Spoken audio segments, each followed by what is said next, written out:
amended, your copy is. Okay. It's okay, I'm just saying. Yeah, it's not on this one, but I did give you a copy of it, but, it's at the very end. Agenda. On this one, it's on the one we got today. Let me get you one. I don't have one. Let me go get you one. Sorry.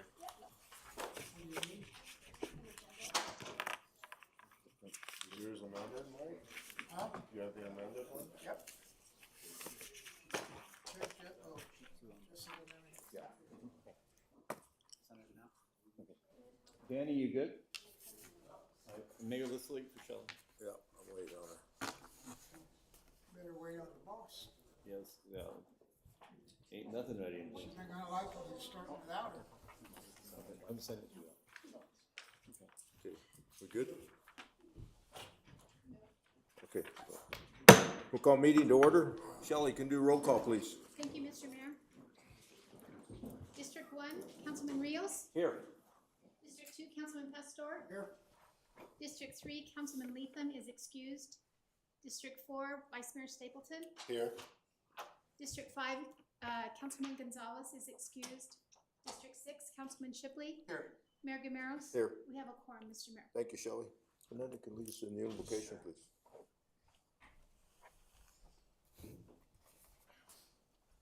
Please join me in prayer. Dear Lord, thank you that we can be here to do the city's business. Please bless our residents and help us to make the best decisions that we can so that we can better serve them and help us to be a more independent and strong community. Please bless all our employees who are dedicated and work very hard to make the city a good place to live. In Jesus' name we pray. Amen. Amen. Freddie, lead us in the pledge. Yes, Mr. Mayor, thank you. I pledge allegiance to the flag of the United States of America and to the republic for which it stands, one nation, under God, indivisible, with liberty and justice for all. Start with summary of current events. Fernando? I really don't have anything to report, but I got on NPR and it got published, so I hope whatever I said was good. Okay. You know how interviews go. Oh, yeah. Thank you. Freddie? Thank you, Mayor. I really don't have anything. Just as you all know, we're starting to heat up, so be vigilant about your surroundings. Make sure you stay hydrated.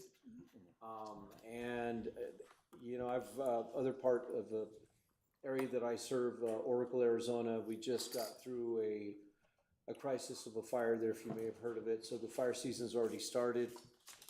Luckily, there wasn't significant damage, but it was very, very close to the Oracle proper, and it very well could have rolled into Oracle. I think the only saving grace was obviously the first responders, all the air assaults that they were doing, and the wind. The wind was going away from the town.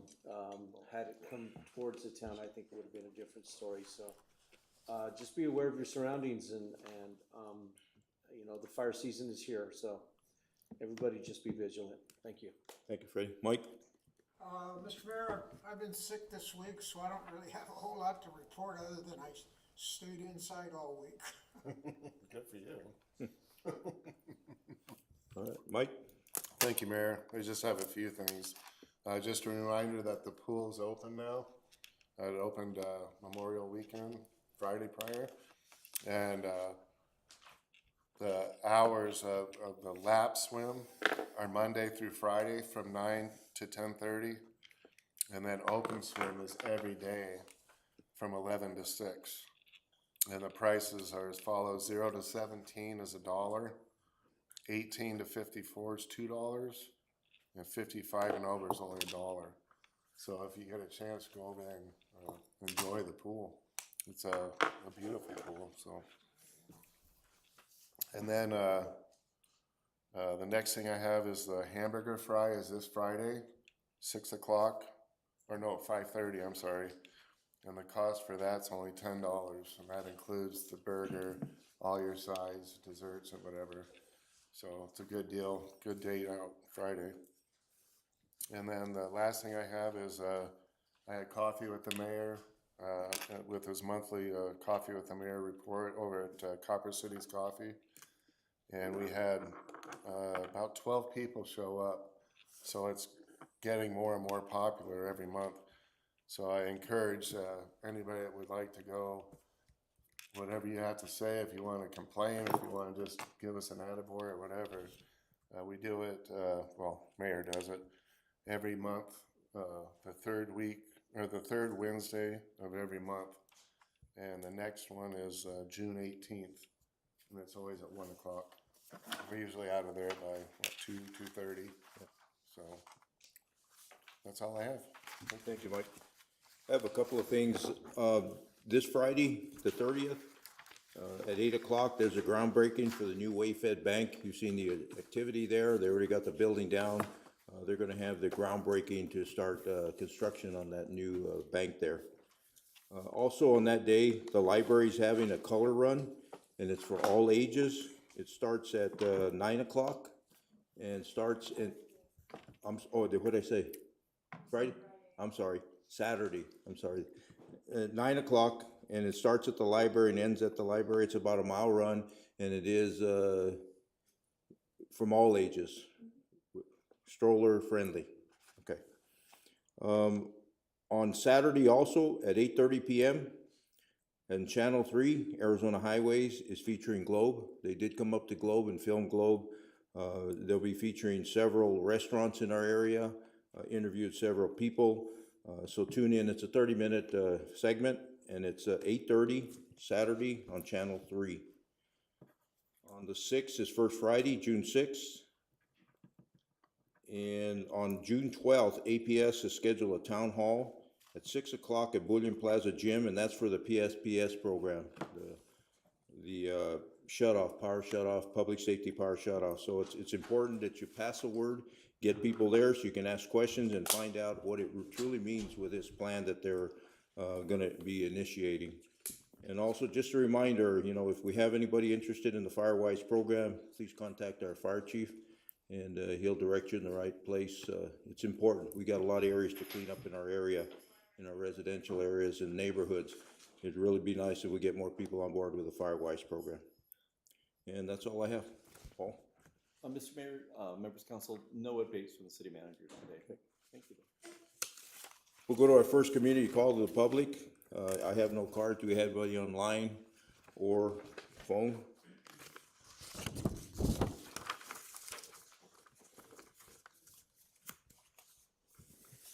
Nothing on the phone, Mr. Mayor.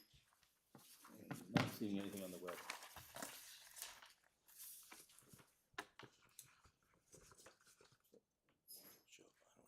Proclamation. Nothing online? Let me do, oh, let's see here.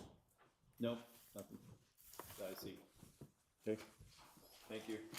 So we'll go to special presentations, and item 3A is we'll present a proclamation for the week of May 18th through May 24th, 2025 as National Public Works Week on behalf of the City of Globe. So I'll read that proclamation.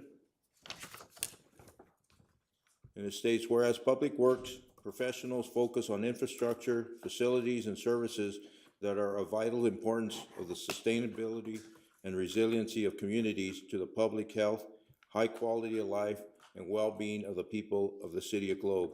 And whereas these infrastructure, facilities, and services could not be provided without the dedicated efforts of public works professionals who are engineers, managers, and employees at all levels of government at the private sector, who are responsible for rebuilding, improving, and protecting our nation's transportation, water supply, water treatment, and solid waste systems, public buildings, and other structures and facilities essential for our citizens. And whereas it is the public interest for the citizens, civic leaders, children in the City of Globe to gain knowledge of and maintain an ongoing interest and understanding of the importance of public works and public works program in their respective communities. And whereas the year 2025 marks the 65th Annual National Public Works Week, sponsored by the American Public Works Association, Canadian Public Works Association, be it now. Resolved Now, I, Mayor Algameros, do hereby designate the week of May 18th through May 24th, 2025 as National Public Works Week. I urge all citizens to join with representatives of the American Public Works Association and give government agencies in activities, events, and ceremonies designed to pay tribute to our public work professionals, engineers, managers, and employees, and to recognize the substantial contributions they make to protecting our national health, safety, and advancing quality of life for all. So John, or Vince will present this to you.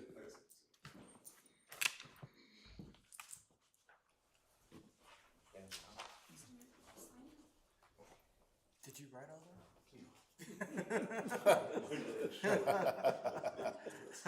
You used AI, didn't you?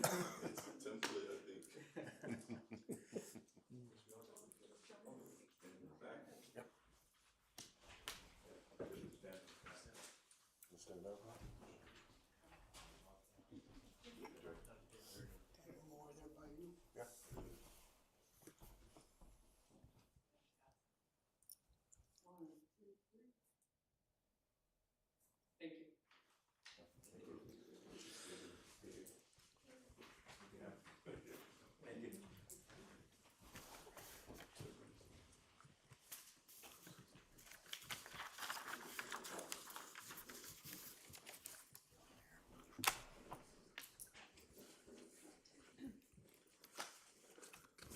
Okay, item B is employee recognition of 5 years of service, May 18th, 2020, for Jose Orozco. Vince? Thank you, Mayor and Council. So 5 years ago, if you remember, we're in the middle of COVID and the world didn't really know what we're doing at the time. The city was also looking for a medium equipment operator. At that time, Jose Orozco, after a year break from working for us previously, he decided that working for the city was the place where he wanted to be. He put in his application.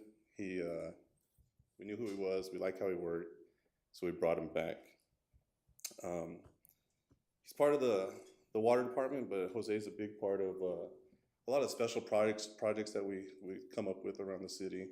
Some of the most recent ones he's done is like the bus stop at the Hill Street and Sutherland intersection there. He did mounted all the drinking fountains around town, the 4 drinking fountains and the covers right there above them. He was part of the round mountain gates for the handicap access up there. He did those ones. All the pool handrails to finish the project off over by the chlorine area there. He did all those safety handrails and a lot of the handrails around downtown too that needed upkeep. Jose was the guy out there with the welder fixing those things up. Ramadas, we got some Ramadas. Jose was up there welding them up, standing them, bolting them to the concrete, painting them up. He did all that for us. The yoga park, I call it the yoga park. I don't know if it has an official name, but where we did that tree dedication a couple weeks ago, all the wrought iron fencing around there was just falling apart. It was just ugly. Jose went back and redid it all for us and made it look beautiful. Jose's he's not just one of our workers. He's like a big piece of the team. He's a thinker. We give him an idea, he can create it, and then he builds it. Like he's a good guy, and he's one of our go-tos. He gets pulled. I think whiplash is Paul's word. He probably suffers from most of the whiplash of all of us. He gets pulled in every direction, almost different directions, several times a day. So I just want to thank Jose and come on up.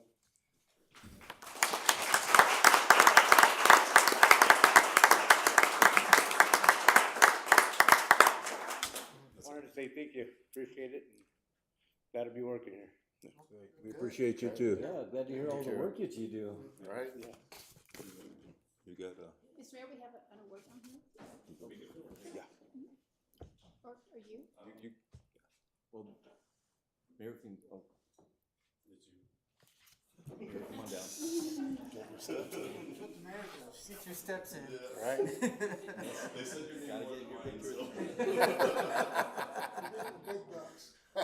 Yeah. Right. Yeah.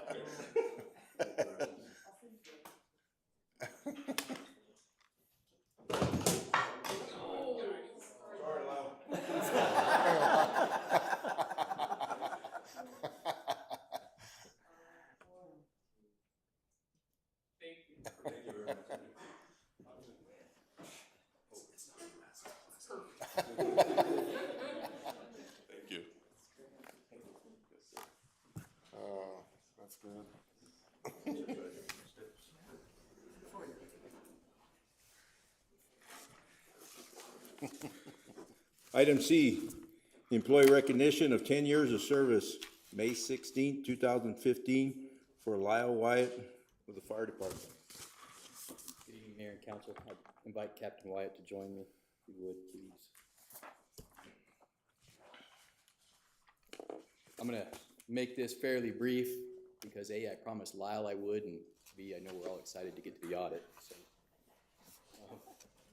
Lyle, like I say, we're recognizing Lyle this time around for 10 years of service to the city. Lyle began his career here in May of 2015. Lyle holds a couple of distinctions. I think he's the only person to receive an award for showing up late to his first day of work. That was presented by Chief Camaros and myself at the time. One of the other distinctions he holds is he was one of the first group of 3 engineers that we promoted when we reinstated the engineer program within the department. He served in that role for a period of time until in 2022 when he was promoted to captain. Lyle's currently serving as the captain for A shift, and doing a phenomenal job. We've been blessed as a department to have him, to have his leadership. He's had the drive to go out and gather some education to help him further his career. And we appreciate everything that he's done within our agency and that he does within the community as a whole. And it's truly a blessing to be able to find people that have the dedication that Lyle does, that travels in, that does a good job. You know, he leads a good crew, and we really appreciate all his efforts.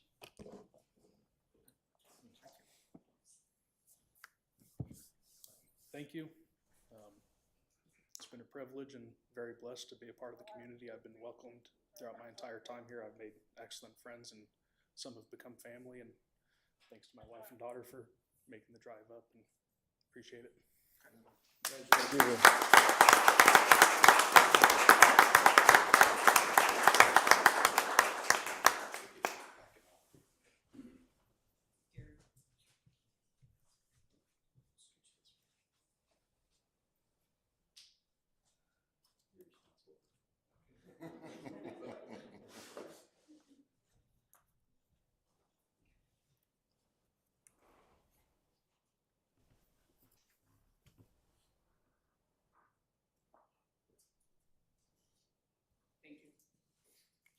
Congratulations.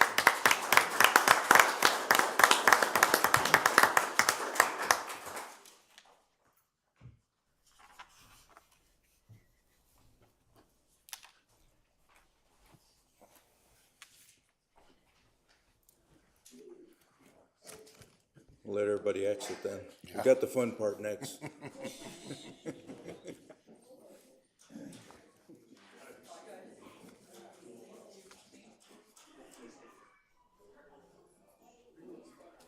I thought we were popular.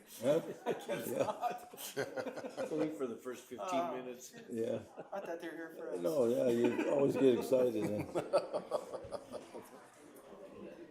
So item D, presentation of fiscal year 22-23 financial audit by Colby and Powell PLC. Scott. Mayor, Vice Mayor, Council, it's good to be here. It's great to see these presentations. But before they leave, we've got to commit them to another 10 years, right? It's been a few months since we've seen each other. I think it's been about 8 months. We presented the 2022 audit report. We know the city is a little bit behind on their audit reports. It's a process to get that caught up. That process is starting to roll forward. This is a presentation for the June 30, 2023 audit. So you still have at least one more to go to be caught up, and then the next one's coming up soon too, so 2 more. just want to go over a little presentation. I think we're looking for that right now. Just want to go over a little bit. I think you had already received a PDF version of the audit report, which gave you some fun reading. 100 pages are in there. And today you received a paper copy of the report, just same thing, just with a little color to it. In this report, if you were to look at the table of contents, you'll see all that's involved in it. One of the first things you'll find is an opinion letter. This is what an audit report is to provide, an opinion from the auditor. It describes the responsibilities of you as a city and your responsibility over the audit and the financial statements. It provides also a responsibility for me as an auditor. I think I've gone through that on the last presentation. I'll be brief. But the most important part of that independent auditor's report is the opinion, and the opinion is really what matters. It basically is a clean opinion, meaning that somebody can rely on your financial statements when they use them, so that's important. Following the opinion letter is a management discussion and analysis. It's just that. It's management's writing of kind of a summary of the financial statements. They called it easy to read analysis. It kind of gives you more comparability between the numbers in the prior year, the numbers in the current year, what's changed, management's writing of how those numbers came about. Talks a little bit about budget, talks a little bit about capital assets and long-term liability. If you read anything, I suggest you read that. That's a good summary. Following that is all the financial statement, footnotes. Important is the auditor report on internal control over financial reporting. This is typically where auditors will put findings related to areas that we consider weaknesses in the town's controls, meaning like internal controls, like processes and policies. That's important to note on that page 92. The next auditor's report is a separate report. When you get a single audit, that means you spent more than $750,000 in federal funds. 2023, you spent $1.8 million in federal funds. So you had a single audit done. All that means is, as an auditor, I'm required to make a selection of a major program. In this case, it was related to sewer improvements with WIFA. We are testing in more detail compliance requirements for that program, and then we provide a report on how that went, the results of that testing. I'm happy to report that both of those reports for internal control and for the single audit came out very clean. So that's really good news. If we go to the next slide, I'm going to talk about what happened in 2022. This is the status of your prior year audit finding, meaning that in 2022 you had a finding that merited being in the audit report, and we talked about it. There were a number of journal entries that we had to do to get the town financial statements in compliance. When I say in compliance, that all the entries that were needed to make sure that they were free of what we call material misstatements, that they were in there. There was substantially enough that we had to do a finding related to it. This year, I just want to report that finding has been substantially complete and is no longer a finding for the fiscal year 2023. So that went away. So congratulations on that. That's big news, and I wanted to put that in that slide. However, that doesn't mean everything's perfect. We're going to go over a number of different management recommendations. I've also provided these recommendations that we provided to management in a letter to the city council members. If you haven't seen it, that's okay. We're going to go over it real quick. We go to the next slide. Okay, so the first one was related to just the audit being late. State statute requires the audit that the audit be submitted within 9 months after the fiscal year end, being June 30, 2023. That was not met. This was a finding last year as a management recommendation. So this is a part of that catch-up process. So this is continuing to be a recommendation. Item number 2, the state statutes for budgeting requires that when you budget, that you don't exceed the budget amounts on the department level. Ignore the June 30, 2022 on that. I should say June 30, 23. But the city had exceeded the budget in department expenditures in their community organizations department, police, fire, magistrate, economic development, and pool departments in the general fund. So those were the areas that were over the department and by the budget. Now there's a contingency amount budgeted that can be transferred, so that the city can do budget transfers between these. We made that recommendation before. It should be something that is simple to fix going forward. The third item is new. You haven't seen this before. When we were auditing, we were looking at the cash accounts and what we call bank reconciliation reports.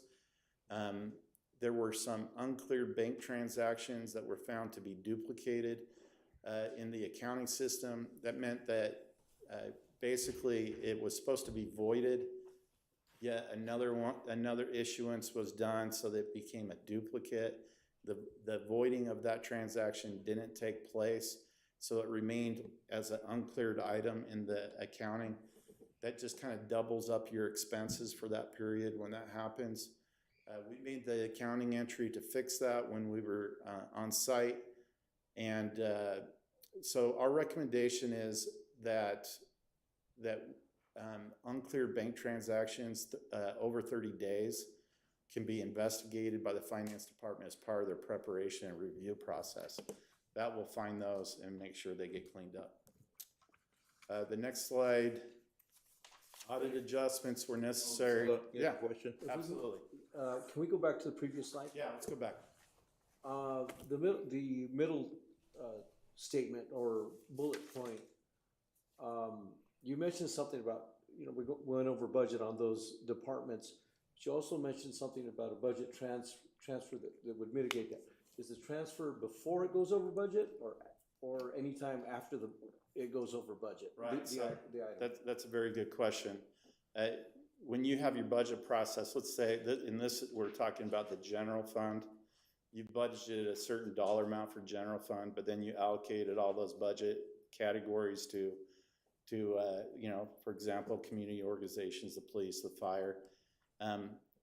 If those start to exceed the actual expenses over their budget, the city council can actually take from other budget areas that haven't or aren't expected to use their budget, and they can make a budget transfer through council approval, and that you can move those budget amounts and fix that.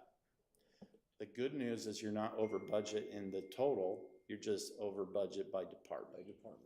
And so to mitigate that, would the budget transfer happen? Is it wise to do it before you realize, or one would realize that, hey, we're going over budget, let's do a transfer? Or we recognize we're over budget, let's do a transfer? Or either or? I believe it's either or. I think you can do a budget transfer even after the budget was exceeded. Okay. Okay, very good, thank you. I would consult with, also with your consultant, Dennis Osich, who might chime in later. He might be on the broadcast. Okay, Nando?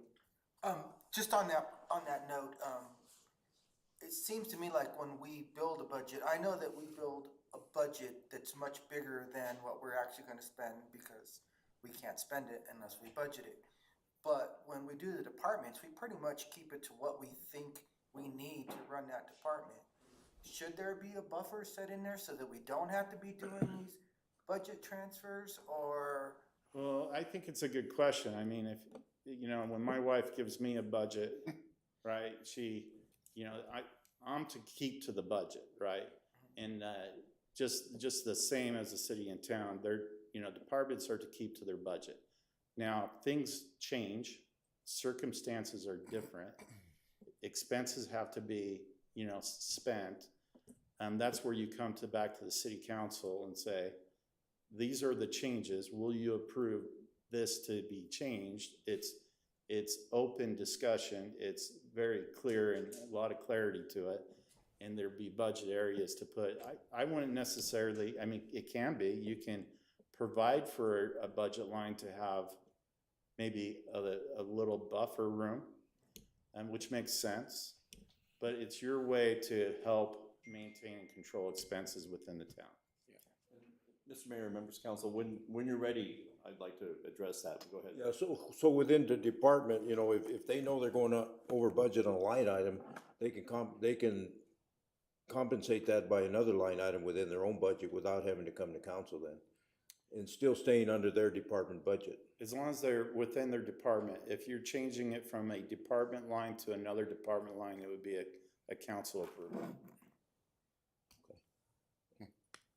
So, Mr. Mayor, members of council, to this, just a reminder that this was the first budget cycle after Jeannie separated from the city. This is the Chancey period, and so I would say that in a perfect world with a fully staffed finance department and monthly accurate information, department directors could see where they're going and see where their spending is. At this time, we were just making sure that we were keeping everything going and making the progress, but there was not a lot of support from the finance department, what we had, and they did not have a lot of access, so they did not catch that spending. We weren't able to get the budget or the audit done so we could rectify it. Normally, if like say, when we go to do the 25 budget, before we come forward, we'll clean up anything like that. But I talked to Dennis Osich, who's here, and he said to go back and make these fund transfers around would probably cause more harm than good in us trying to track down the historic what happened through these time periods. This is why they're taking, it's taking a little bit of time to get these audits done so we can just backtrack and see everything that was going on. It's a violation, I believe, of state law, but there's no consequences other than having to come to council and say, hey, we didn't do what we were supposed to do. And so, again, this is, 3 years back, and I think that trying to clean that up is probably not effort worth that. Now, putting things in place currently, we know this has been a past problem, and we're working to make sure this doesn't happen in the current, cycles that we're in, since we have a much stronger team. But you have to, if you look at the context what this happened, you can kind of see that we were making sure that everything was handled properly, but where we're doing the tracking and making sure that the money was put back in there. This is one of the things that suffered during that period. And Dennis Osich is here. We had talked about this, if you have any questions about whether we should go back.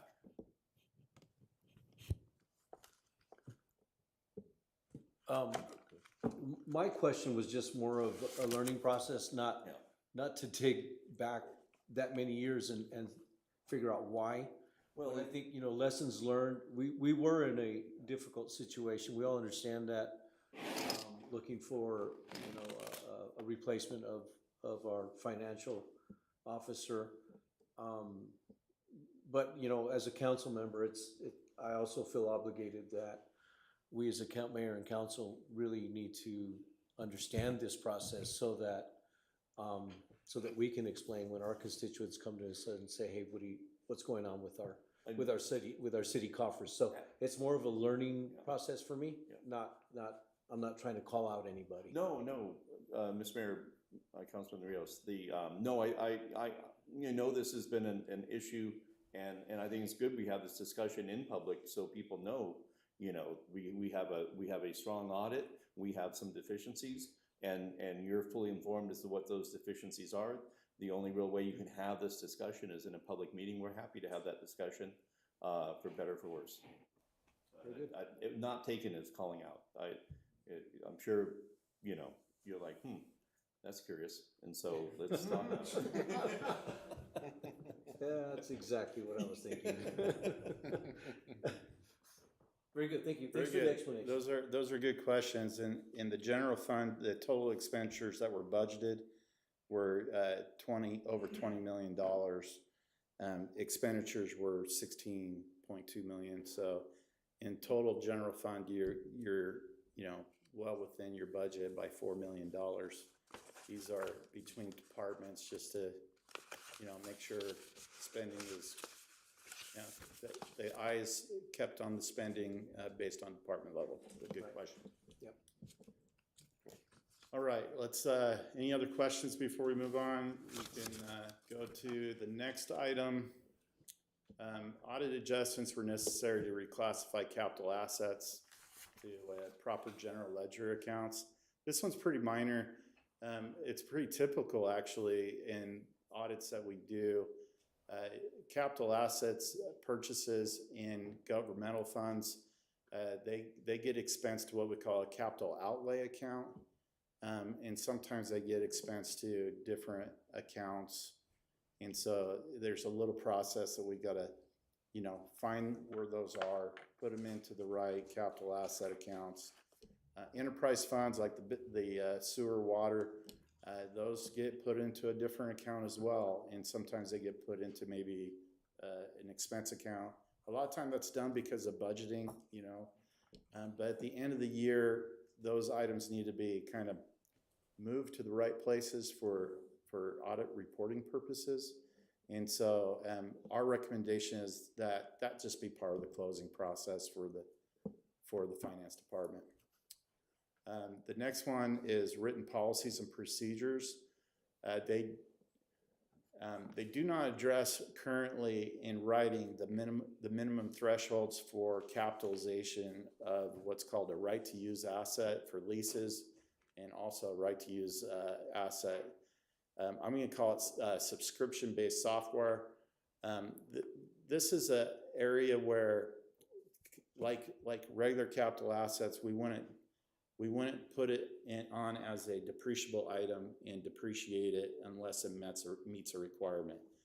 One, it has to have a useful life of longer than a year, and it needs to meet a threshold, you know, so we don't have to do every small thing of a certain dollar amount. So currently for assets like equipment, you have a threshold that you use. But for assets like long-term contracts that are related to the leases, you don't have anything that's a threshold for that's in writing. Cities and towns are putting that into their writing of their policies and procedures of what that amount is. And it makes sense that you don't have that because this is somewhat a newer requirement. So most cities and towns are just implementing this. This is an area for improvement that it's time for the city of Globe to implement those policies. And I'm sure the finance department will bring that to you in council to be able to put that policy in place. Yes, Freddie. So on that, I mean, it's the way I understand some business that I'm involved in capitalization and having policies for capitalization. In the end, if we're able to capitalize items based on the criteria and the policies, that really adds to the worth of the city, correct? Or does it not? Because I'm trying to correlate that with what I do in my business. Right. And that does actually do that. If you're able to capitalize, that adds worth to your business or your company. Right. So what we're talking about is it would add worth. Typically when you write something off, you write it off as an expense. Cash gets paid, it gets expensed. When you capitalize something, you put it in as an asset. You don't write it off quite right away. For for certain statements, and I won't go into too much detail, but for certain statements, you're right. It would say, we have a value of an asset, that's what we bought. And then over a period of time, it gets written off year by year until it's completely written off. The same end result will happen. It will be completely written off. It's just written off at a different pace. So, Depreciation. right, like depreciation. And so this one here is not related to depreciation. You already do that. This is related to policy for a long-term lease. And it's also related to policy related to software. So things that are more intangible. But yet they have a benefit that's more than 1 year, and they will have some value that is greater than a certain threshold dollar amount. By having capitalization thresholds, you're helping your finance department eliminate a lot of the processing time. You know, if you had to make a list of all things for, let's use equipment. If your capitalization policy was all things under $500 or over $500, then you'd have every $500 item on a list, and you'd be depreciating it for 5 to 15 years, and it creates a administrative burden. But it didn't create that much of a financial effect. And so what you're trying to do is say, let's get rid of those smaller items. Let's create a threshold for capital assets, 5,000, and then we'll use anything under 5,000 we'll write off as an expense and not have to worry about the administrative burden of those things. And anything over 5,000 we would use to capitalize and create those detailed records and depreciate over a period of time. It basically will help your city and town in what that is. Let's go to a lease. Let's say you have a postage machine. Pitney Bowes has a postage machine at the city. You're paying, you know, $80 a month for it, but the life of that lease is 5 years. Well, if we take $80 a month over 5 years, discounted at an interest rate to make accounting more difficult, right? It ends up that this may have a value of, you know, $4,500. Do we need to make sure that the $4,500 postage machine gets accounted for as a capital lease? Well, maybe not. What we might be more worried about is a bigger asset that is $25,000 to $30,000. And so what you're trying to do is you're trying to make the administrative burden less for the finance department, which will create less mistakes. And the final result is we always use in finance the term immaterial, that it's not material, meaning that it's too small for everybody to really care about. Okay, so let's figure out what that number is and use a number for a capitalization policy. And let's eliminate the Pitney Bowes postage machine, and let's get the real things that really matter and eliminate that burden on the finance department. And there's a lot of examples. Cities and towns just like yours are implementing policy. What are they using? You know, why did they use that amount? Should we use that amount? You know, I would suggest you don't recreate the wheel, just see what everybody else does. Ride the wave. Ride the wave. Very good, thank you. The last one is the personnel policies. This one is a little bit minor, but I had a question when we were here doing the audit, and it's a personnel policy for the sick leave accrual. I referenced the paragraph in the policy. It outlines the city's buyback of sick leave upon retirement. And the paragraph states that to encourage employees to accrue sick leave for the full term of employment, the city will purchase or buy back sick leave upon retirement at a ratio of 1 day's pay for each 4 days of sick leave the employee has accrued at the time of retirement. And so I try to wrap my head around what that means, you know, because I'm getting closer to retirement. If you know, what constitutes the term retirement, I don't know. It could be different for one person to another. If somebody retires after so many years at the city and then picks up a, part-time job somewhere, do they qualify for that? Or do they not have, I don't know what that all means. I don't know if there's an explanation for it, but I think I would not want the city to have to, try to figure that out in an adverse way.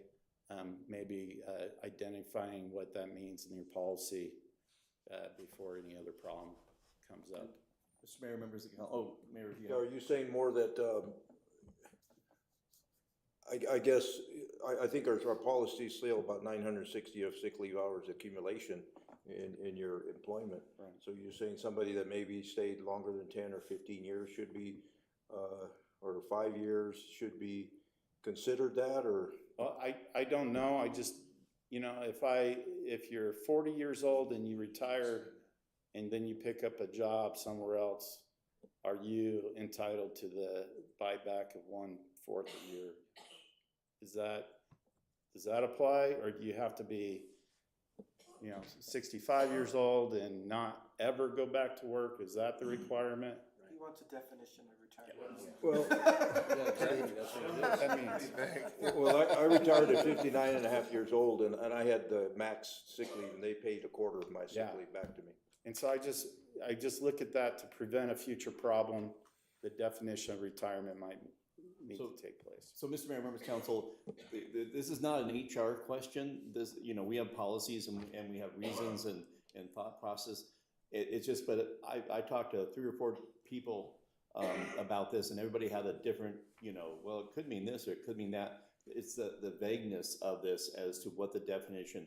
I mean, if you're 20, if you worked here for 5 years and come in at 30 and you're really like, hey, I'm retiring, it's like, do they technically meet that or what? So whatever we're trying to accomplish with this retirement benefit, we need to be sure that we are a little bit more clear on what retirement means. Just looking for additional, does retirement mean, ASRS, which is the most common answer. But then there's some nuances, and I don't want to go into, because there are many things that go into this decision, but I can tell you that we will put our heads together and figure out what do we want, what did we mean, what is our intent of the policy when we say retirement, and then put something that makes that is more detailed, that the auditors can feel comfortable that they're worried about the unexpected outcome. If everybody under the age of 40 retired from the city, what would that do to us?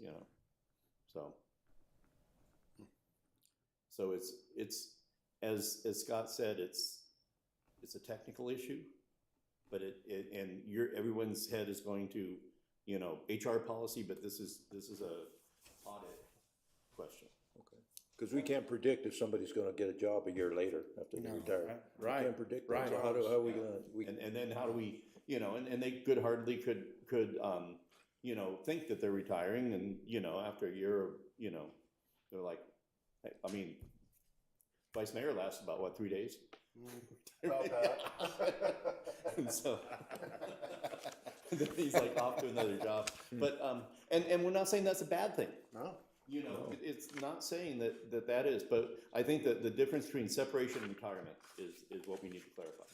okay, Sounds like the finance committee thing. yeah, Yeah, right? HR. So in addition, in the foreseeable future, in 2 years audit time, the accounting standards are requiring a little bit more. There's a little bit of adjustment to compensated absence, which will mean that some of the sick leave will have to be determined whether it constitutes a liability to the city, and having some clarification might be a little bit easier to determine. Once again, I just want to remind you that these aren't findings that met the requirement for inclusion into the audit report.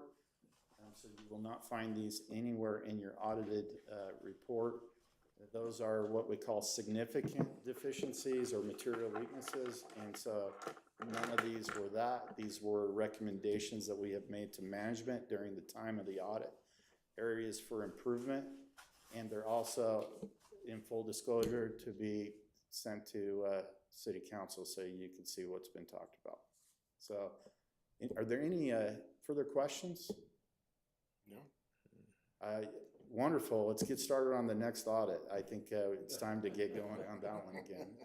So thank you for your time today, having me come Did you have present one the more audit. slide, I think? Go ahead to the next one. I don't think I had one. Oh, do you want me to talk about Okay, that? I mean, I'm all about. All right. But I don't want to shortchange you here. And Mr. Osuch probably could talk a lot about the financial statements. I've kind of focused just on the audit results. Typically, these are numbers you can find on page 18 of your financial statements. The reason I bring it up, it's a statement of net position. The numbers represent what's called net position, and it's basically a total of your assets minus all your liabilities, and the net of that is your net position. It typically is a way to look at your government and say, are we improving or deteriorating? If net position increases, it's usually representation of improvement. If it's decreasing, it's a representation of deteriorating. And I wanted to bring this about so you could see the difference between the year 22 and 23. Governmental activities are an increase of 1.2 million from that 22 year to 23 year.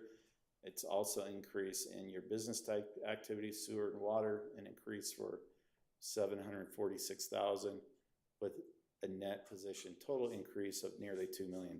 So improving. There's a lot more in the details in this, and we could be here to talk about that for a long time. You have a good finance department. They're on top of this. I'm more than willing to answer any questions. I'm sure Dennis Osuch would also answer those questions and probably throughout the year. Any other questions?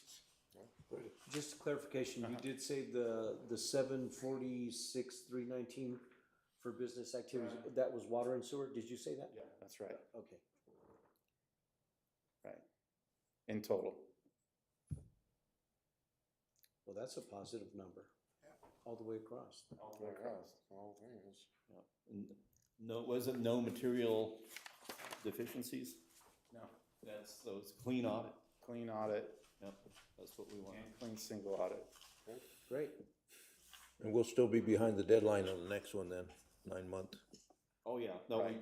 That passed already. yeah. Will we catch up on the, 2025. we'll catch up, okay. Yeah, we're getting there. You know, I'll tell you that the finance team is getting their rhythm down.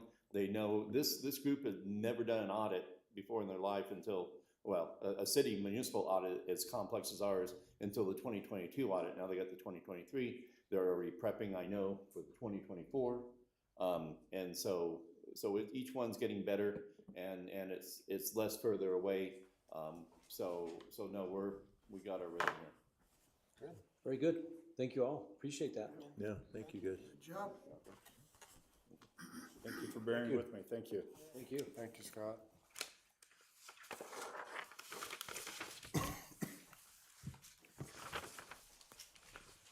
So next presentation, we have announcement of the building code effectiveness grading schedule results. Tony.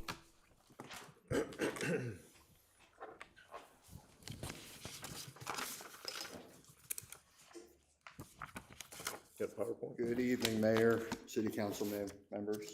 Do we have the clicker somewhere around here, Danny, No. by chance? I can assist you. Okay, thank you.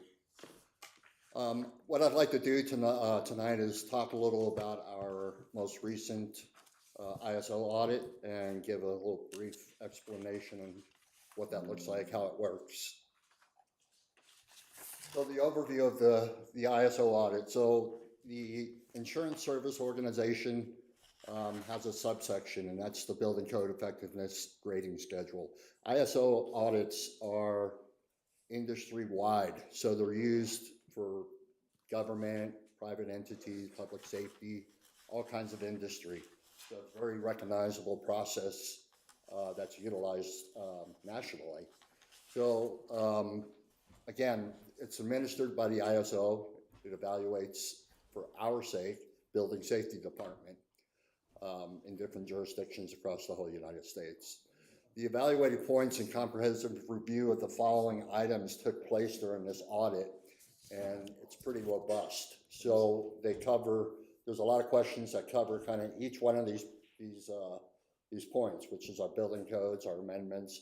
They look at where we are with modern code, what adoption we're in, our commitment, overall commitment to staying focused on adopting current code.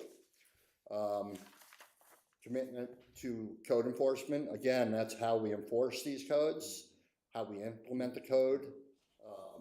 That's a very important factor.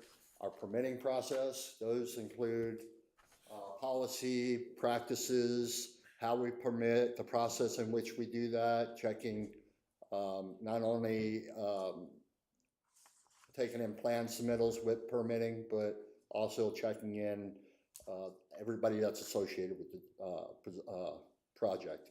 Not everybody understands that. So when we take in a permit for a building application, it's not just the application and the information on it we're looking at. We actually verify contractors, designers, and that could be the ROC, it could be the technical registration for the state of Arizona.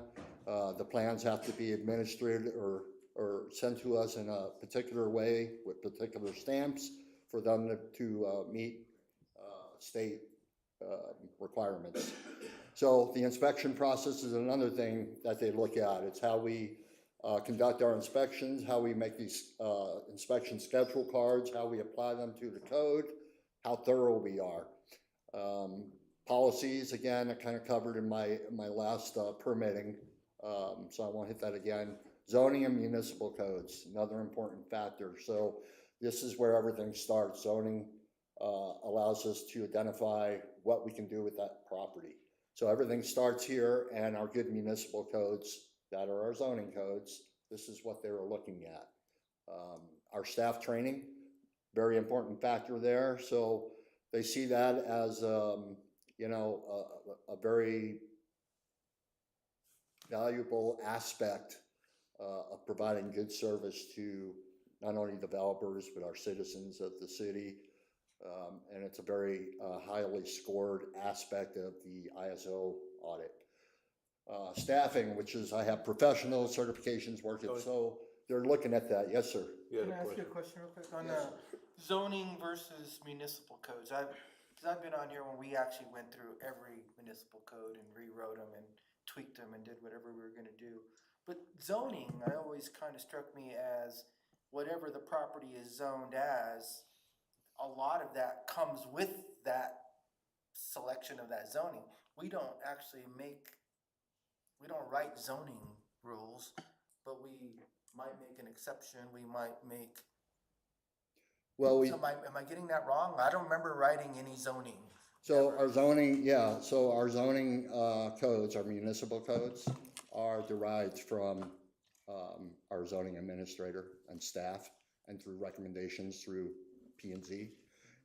It's kind of a collaborative work session, and then it comes actually to mayor and council. And so there are work sessions that derive these things. And a lot of this is repeat information. So most jurisdictions have repeat information on their zoning. This isn't, you know, rocket science. It's all kind of standardized throughout nationally.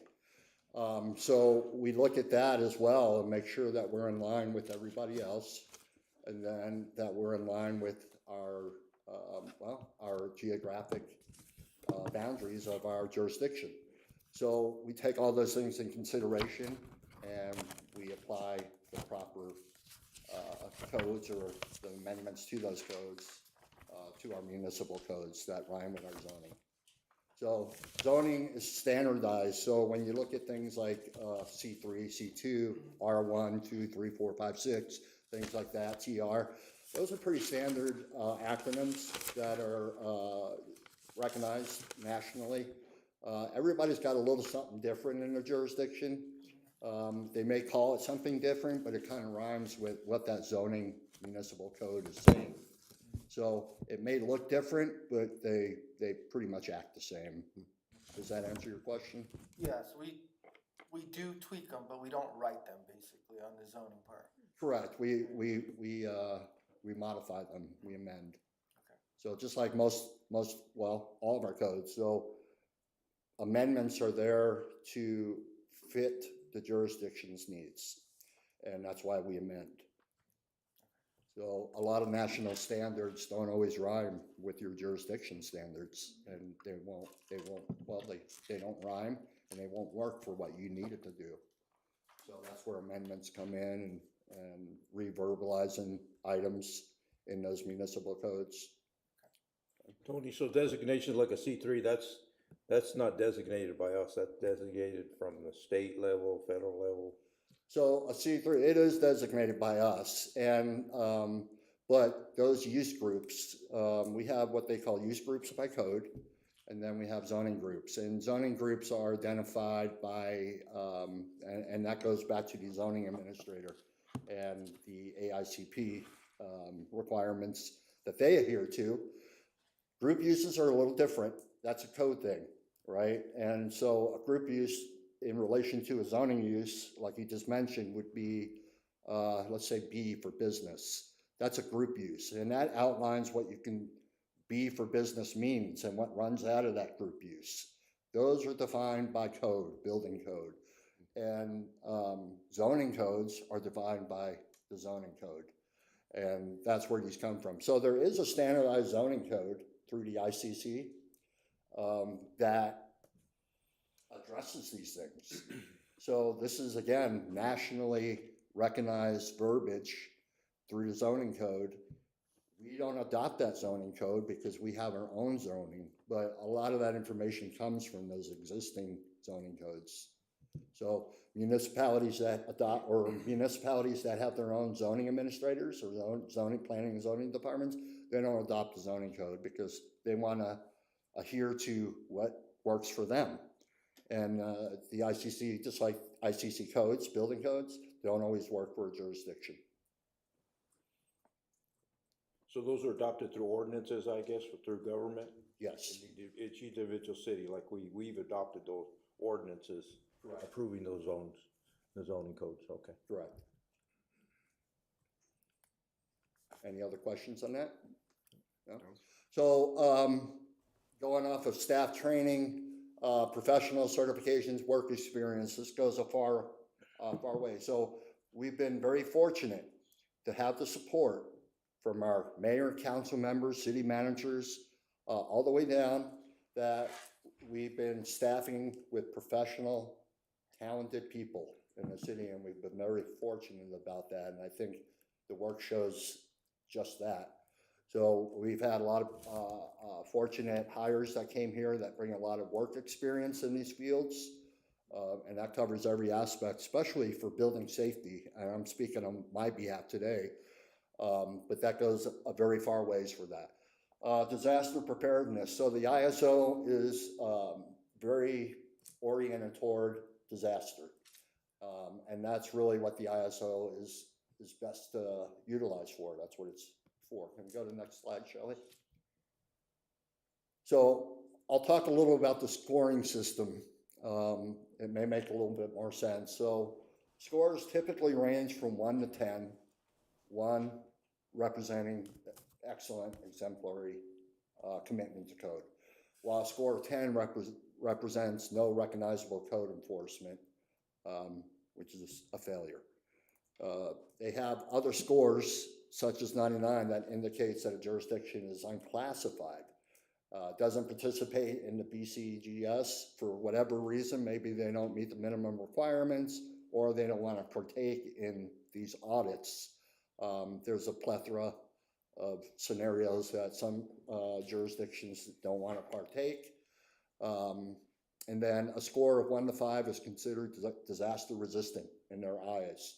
So City of Globe had its first building safety audit, and we achieved a 4 for both residential and commercial. I know everybody wants to shout and yell, and you see how exciting that is. But that 4 is very important for us, and I'm very proud of that for our city. And we should all be proud of that number. This was another audit for the city that just shows our commitment, again, from the top down. And we had a third-party entity come in here and evaluate that and deem that score for us. Can we go to the next slide, Shelley? Tony, can I say something on that? Yes. I'm very familiar with ISO ratings for fire and the scoring, and I know we always had one, and they are tough to do, and I think our rating is still a 4, and that's outstanding. I never knew that we had an ISO rating for building, and do we have a previous score that we had before? Good question. So this was our first ISO audit for building safety on record per the ISO auditor. So, for whatever reason, the city of Globe never partaked in doing the building safety ISO audit. So we would have been on 99 at that point, and that's not a good look for us.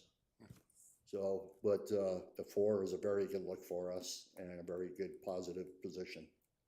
So, from insurance, a 1 to a 4 is the same rating, so it's like your top tier. Yes. So, I just FYI. Yes, and getting to that, Councilman, is that if you look at the slide, what does this score mean to us? And I put some really big bullet marks up here. So the jurisdiction's commitment to updated codes, again, that is support. That is support to move into modern codes, to get out of where we were. We were stuck in the 03 codes. We would have been a failure. Even if we had an audit using 03, we would not have come out good with that. And so when this audit came around, this came last year, and I had a discussion with the auditor, and we were able to pass the audit up to February of this year. That's when our audit was. So that allowed us to focus on the code adoption and the amendments and everything that worked with it. And that was a huge part of the success for our audit. So going into the insurance world, what does that mean? It means better insurance premiums for our residents, our businesses, lower insurance rates. It means discounted flood insurance. It means safer buildings and vitality for the city of Globe. We talked about succession planning under the scope of building safety. This is a prime example of how we do that. So modern codes, modern amendments, and zoning, and everything that goes with that, this brings vitality to our town.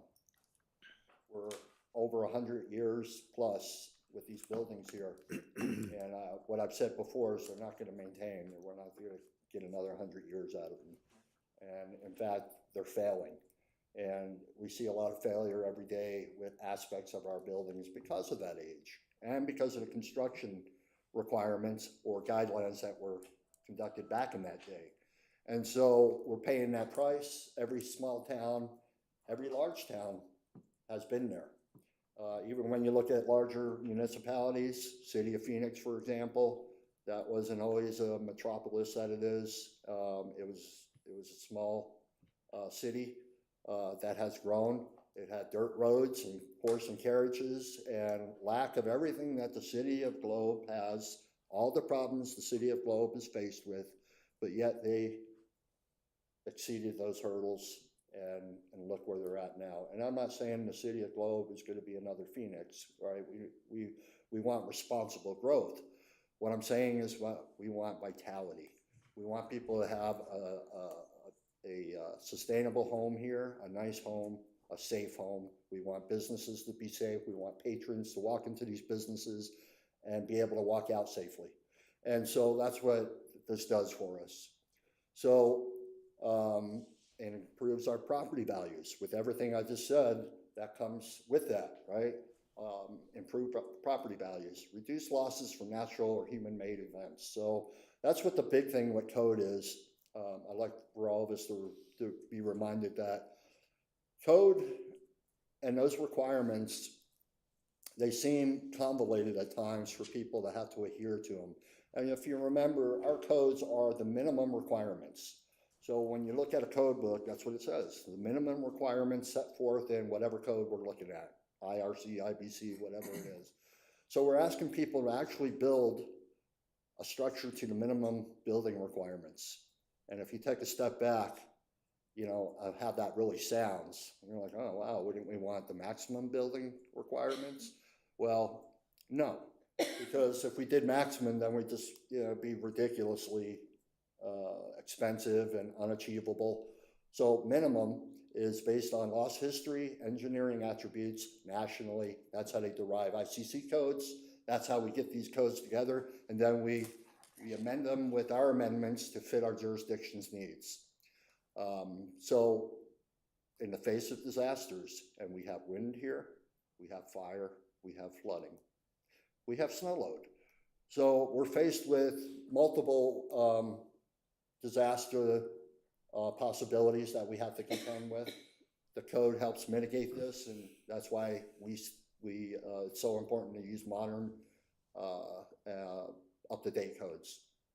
So attraction of developers. So developers look at these ISO scores and take these to heart, particularly business and residents, and furthering our ED department, our economic development department. So these go pretty far with the financial institutes. They're all looking at this information, and if they're making investments here, these are things that's on the platter for them to evaluate. So potential for block grants. Just like to say, so block grants through this program, not otherwise available unless a jurisdiction scores a 5 or lower. So that opens us up for other possibilities at this point that we didn't have. So that's another aspect of that. It also opens us up for FEMA grants and disaster relief. So it gives us some good options if that ever is needed, or if we need to go there, it opens other doors for us. And then simply credibility for the city of Globe. To look up jurisdictions, BCGS scores, ISO scores, you can visit the WSRB.com. That's the Washington Surveying and Rating Bureau. This is where you can go and you can look up any jurisdiction's ISO score. Any questions? Questions, comments? Presentation. It was a good presentation. Thank you, Tony. Tony, I just want to commend your department. Like I said, and you said it years ago, we wouldn't have been able to obtain that score, that type of score. We, through our process and our planning, I think that we've been able to increase the revenue in order to build our team and build the people, build the resources that we're able to do these things now. And people need to recognize or understand it. Yeah. It's a very good presentation and an eye-opener. Can I get a copy of this PowerPoint before I leave? Sure, I can email it to you if you'd like. I'd like to have a hard copy before I go tonight. Okay. Thank you. Thank you. And I just want to re-emphasize on the code is that we're all faced with tough decisions when it comes to code. The mayor and council knows this more than anybody because, the public doesn't always understand or accept or have questions and or look at the big picture. And so you're constantly under fire. There are rough decisions, but this is why we do this. This is the importance of doing this. And, coming up for air and going back down every so often is what is needed. So, but thank you. Thank you, Tony. Next, we have consent calendar. Matters listed in the consent calendar are considered to be routine have been acted by one motion and one vote. Public hearing items are designated with an asterisk. Prior to consideration of the consent agenda, the mayor will ask whether any member of the public wishes to remove a public hearing item for separate consideration. Members of the council and or staff may remove any item for separate consideration. Item A, consideration of waiver of section 2-4-10A, prior discussion rule to allow action on the balance of the consent agenda. Accounts payable, $255,984.80. Consideration of approval of council minutes. Consideration to approve the February 25th, 2025 meeting minutes. Consideration to approve the May 13th, 2025 meeting minutes. And consideration or report for items purchased under $25,000. Do we have anybody from the public, staff, or council wishing to remove any of these items for separate consideration? Mr. Mayor, if there are no other questions or comments, I'd like to pull item 1, accounts payable. I just have a quick question and motion to approve the rest of the consent agenda. Second. Motion is second for approval of consent agenda minus item A1. Do we have any further discussion? All those in favor say aye. Aye. Any opposed, nay?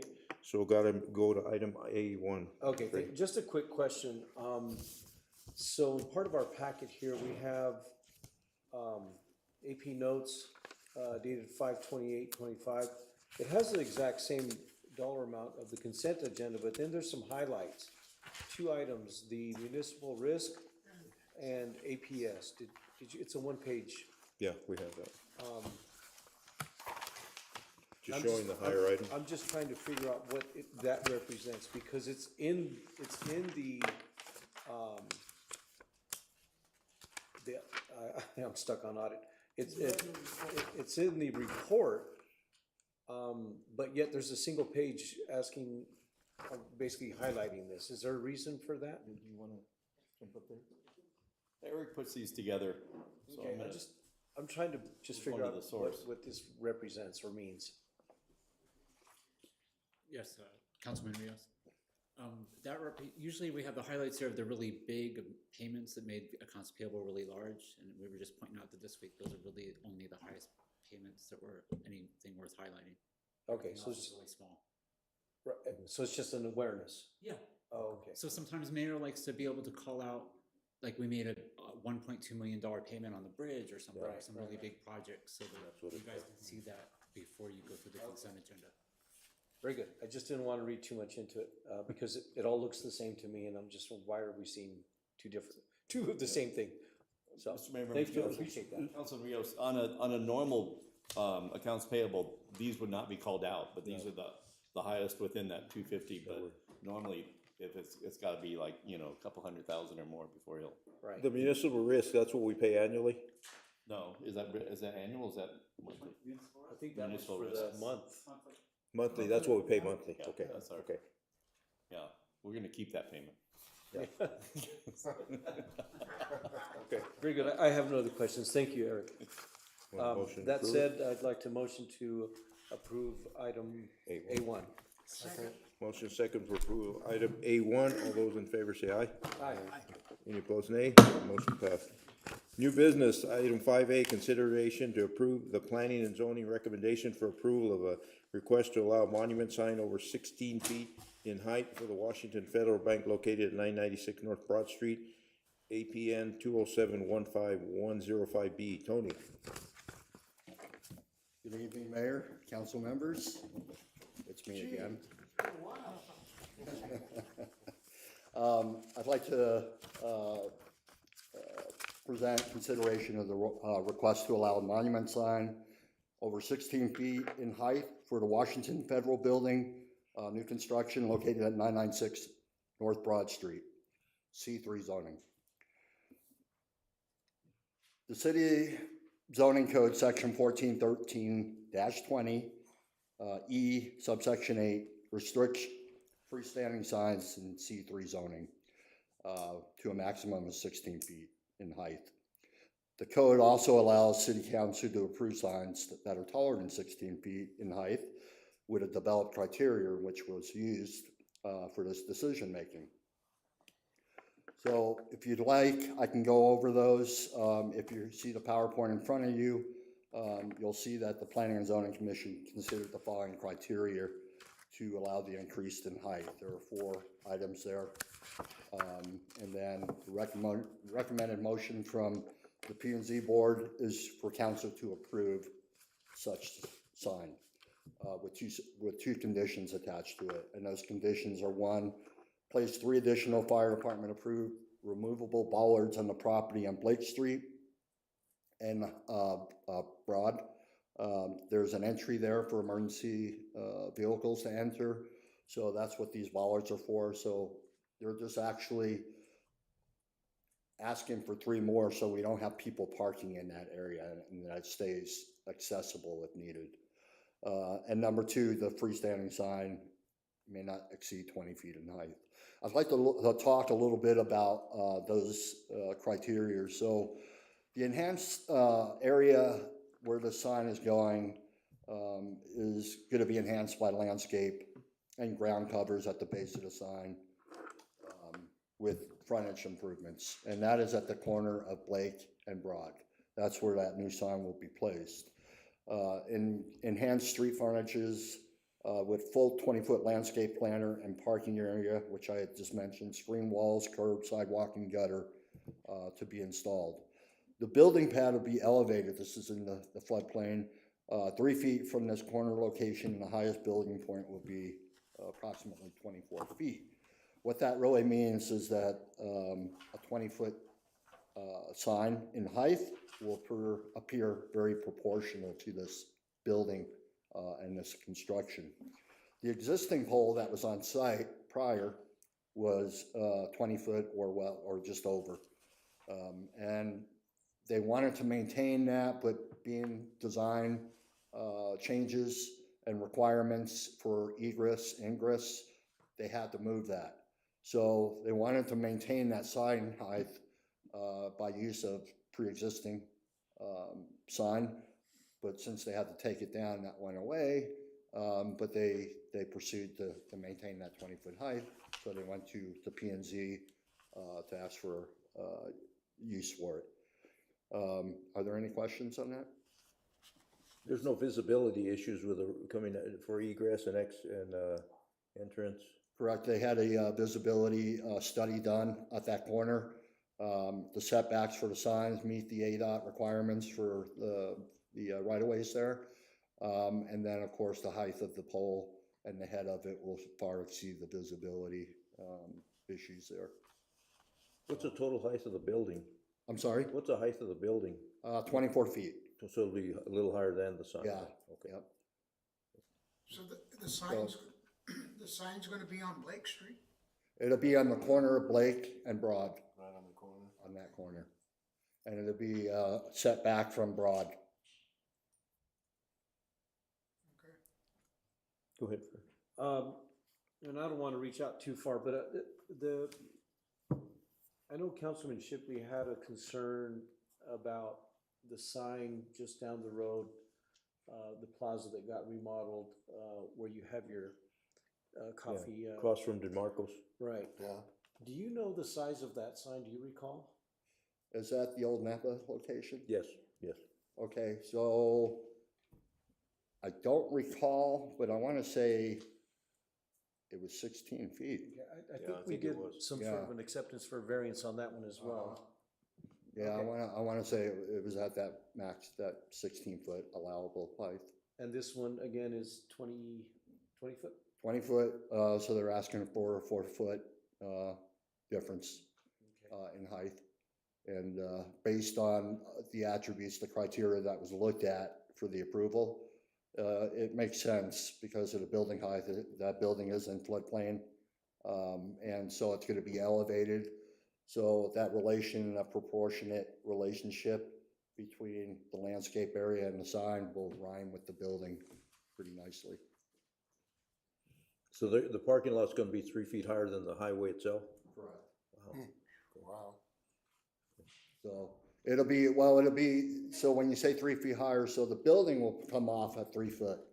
So there'll be a platform for the construction of the building, which means stairways or stairway to get from that grade to the platform to the building. That's where your height comes from floodplain. The grade coming off the highway is actually it's gonna rhyme with that same grade, with all the drainage and the civil items that they had to deal with being addressed. It's the height of the building that is the important piece. That's where you get your diversion, and it has to be out of that flood area. I'm gonna assume that there's gonna be ADA compliant Yes. access as well. Included with the plans, yes, sir. Are they gonna have to remove the sidewalks on Blake Street and Broad, or I mean on the highway in order to make the entrance? I'm not sure on that. They may have to lift that out and reform those. It depends on what those setbacks look like coming into the parking lot. There is, if you look on that Exhibit A, there is a kind of like a horseshoe turn egress there. And that was to address not only patrons, but really for emergency response to be able to bring a larger truck into this location, such as a ladder truck, and have easy egress and ingress. And then the purpose of that, the bollard area on Blake Street coming in is to allow additional emergency trucks to utilize that. If we have to take the bollards out, they're lockable. Then we have access to come in there that will facilitate any operations for the fire department, police department, any rescue units or ambulances that have to come in for patients, and it gets everybody off the highway. That's really the intent of that. So it's about the safety of our public safety personnel and, you know, somebody in need of help. Okay. Any other questions? I have a question on the bollard thing. Go ahead. Go ahead, Go ahead. Fernando. Just from the look of that, it looks like they could park, like it'd be an easy place to wanna park because it's kinda out of the way. On the emergency ingress, Yeah, Where with the- the bollards there, cause if Yes. it's buffered back from the sidewalk, it looks like an unused space. Right. So are you gonna have to have it signed or something? that's where we're requesting 3 additional bollards. That's the condition that's listed for the sign, is that they have to put 3 more bollards up towards the sidewalk to Okay. prevent that activity Okay. that you're talking Okay, about. okay, I get it now. I thought you were talking about those ones. I'm like, Yeah. oh, that's not gonna. No, work. they already had the 3 up front going towards the parking Okay. into the parcel. But you're right. So you look at that and you know that, you know, that's gonna present some parking issues, so. Mike? Yeah, I just gotta, just to make sure I understand it correctly, Tony, the only reason they're going higher with the sign, cause they're going 3 feet higher with the building. Yeah, that's It's gonna really, look- right, It's gonna match the building. exactly. It's proportionate to the building construction, and that's important under design. So when we look at these things, and yeah, we have a 16-foot height, but if it looks kind of wonky, you know, with the construction of the building, it doesn't quite look right aesthetically, and it doesn't show right. So of course, every business wants to make sure they have a visual attribute of their business. Right. And, you know, Washington Federal is no different. They want to make sure that it's a visual thing. People can see it, that it rhymes with the construction and the lot, aesthetically, that it looks good and works, you know, well for the city. So if it wasn't in that floodplain, 16 feet would be what they're gonna do, what they would do anyway. Correct. If it wasn't, so again, the old sign was above 20 when it was the old strip center.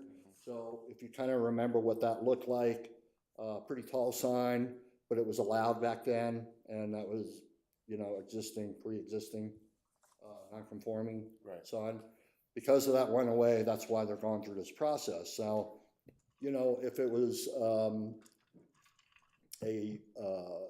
a grade surface and we didn't have a rise in elevation for the building, then yeah, the 20-foot sign may look a little out of place. And we've all seen those. So if you're particularly in the valley, I'll point to that, is that the valley had a real issue for a long time with excessive sign heights. And you'll see in some places actually pylon signs that were installed that were exceeding 30 feet in height, and they look out of place. And so even with large facilities or industrial areas, they still look out of place. So they kind of reel that in over time. And that's what we've done. We just adjusted to make sure it works right and looks right for our city. Thank you. Thank you.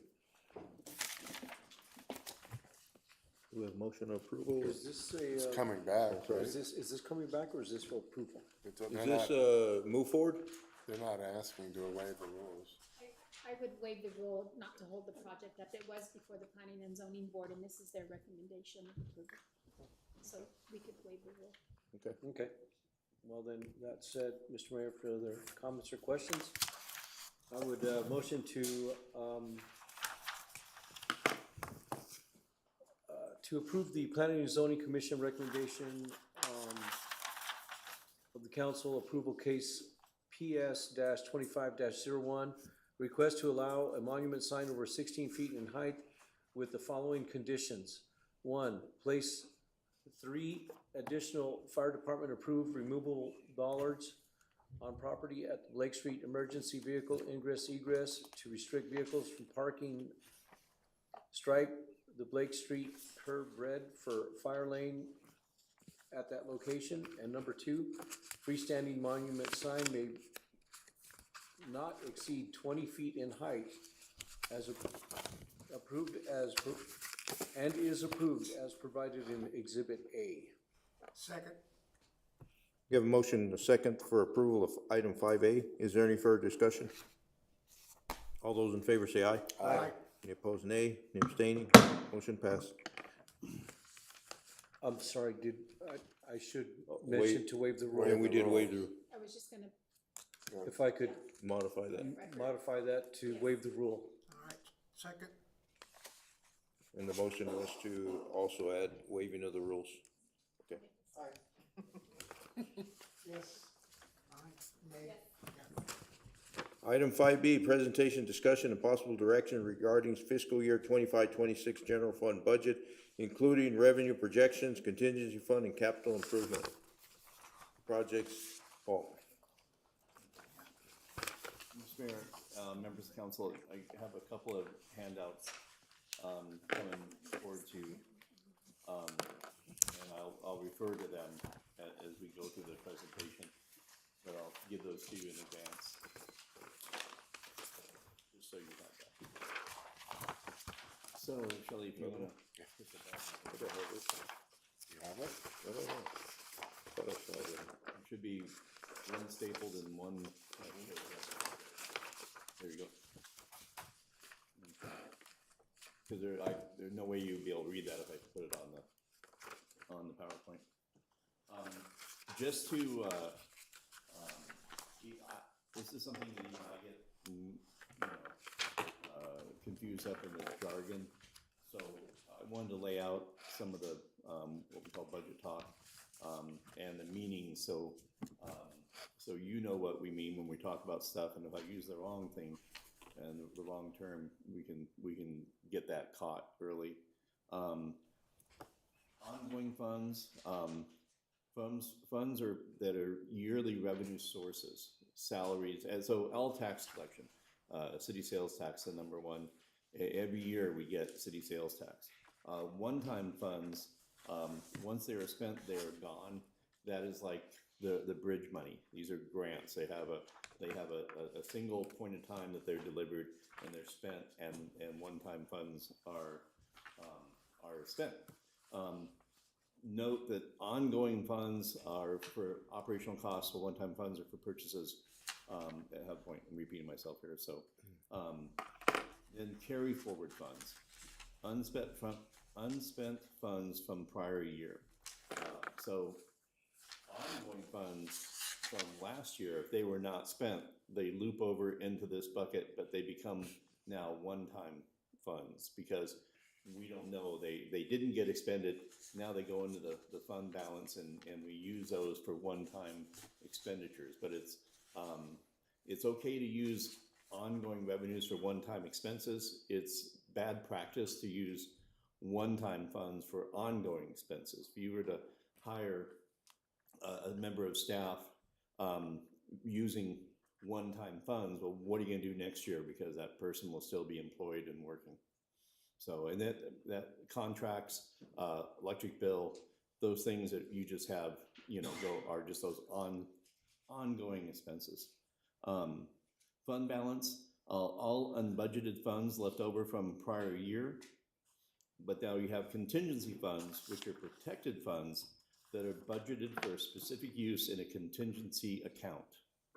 And so in this one, I'm bad about going back and forth between fund balance and the contingency funds. And Tina's taught me to be a little bit more formal on this, that the fund balance is what's left over after we get through with our budget.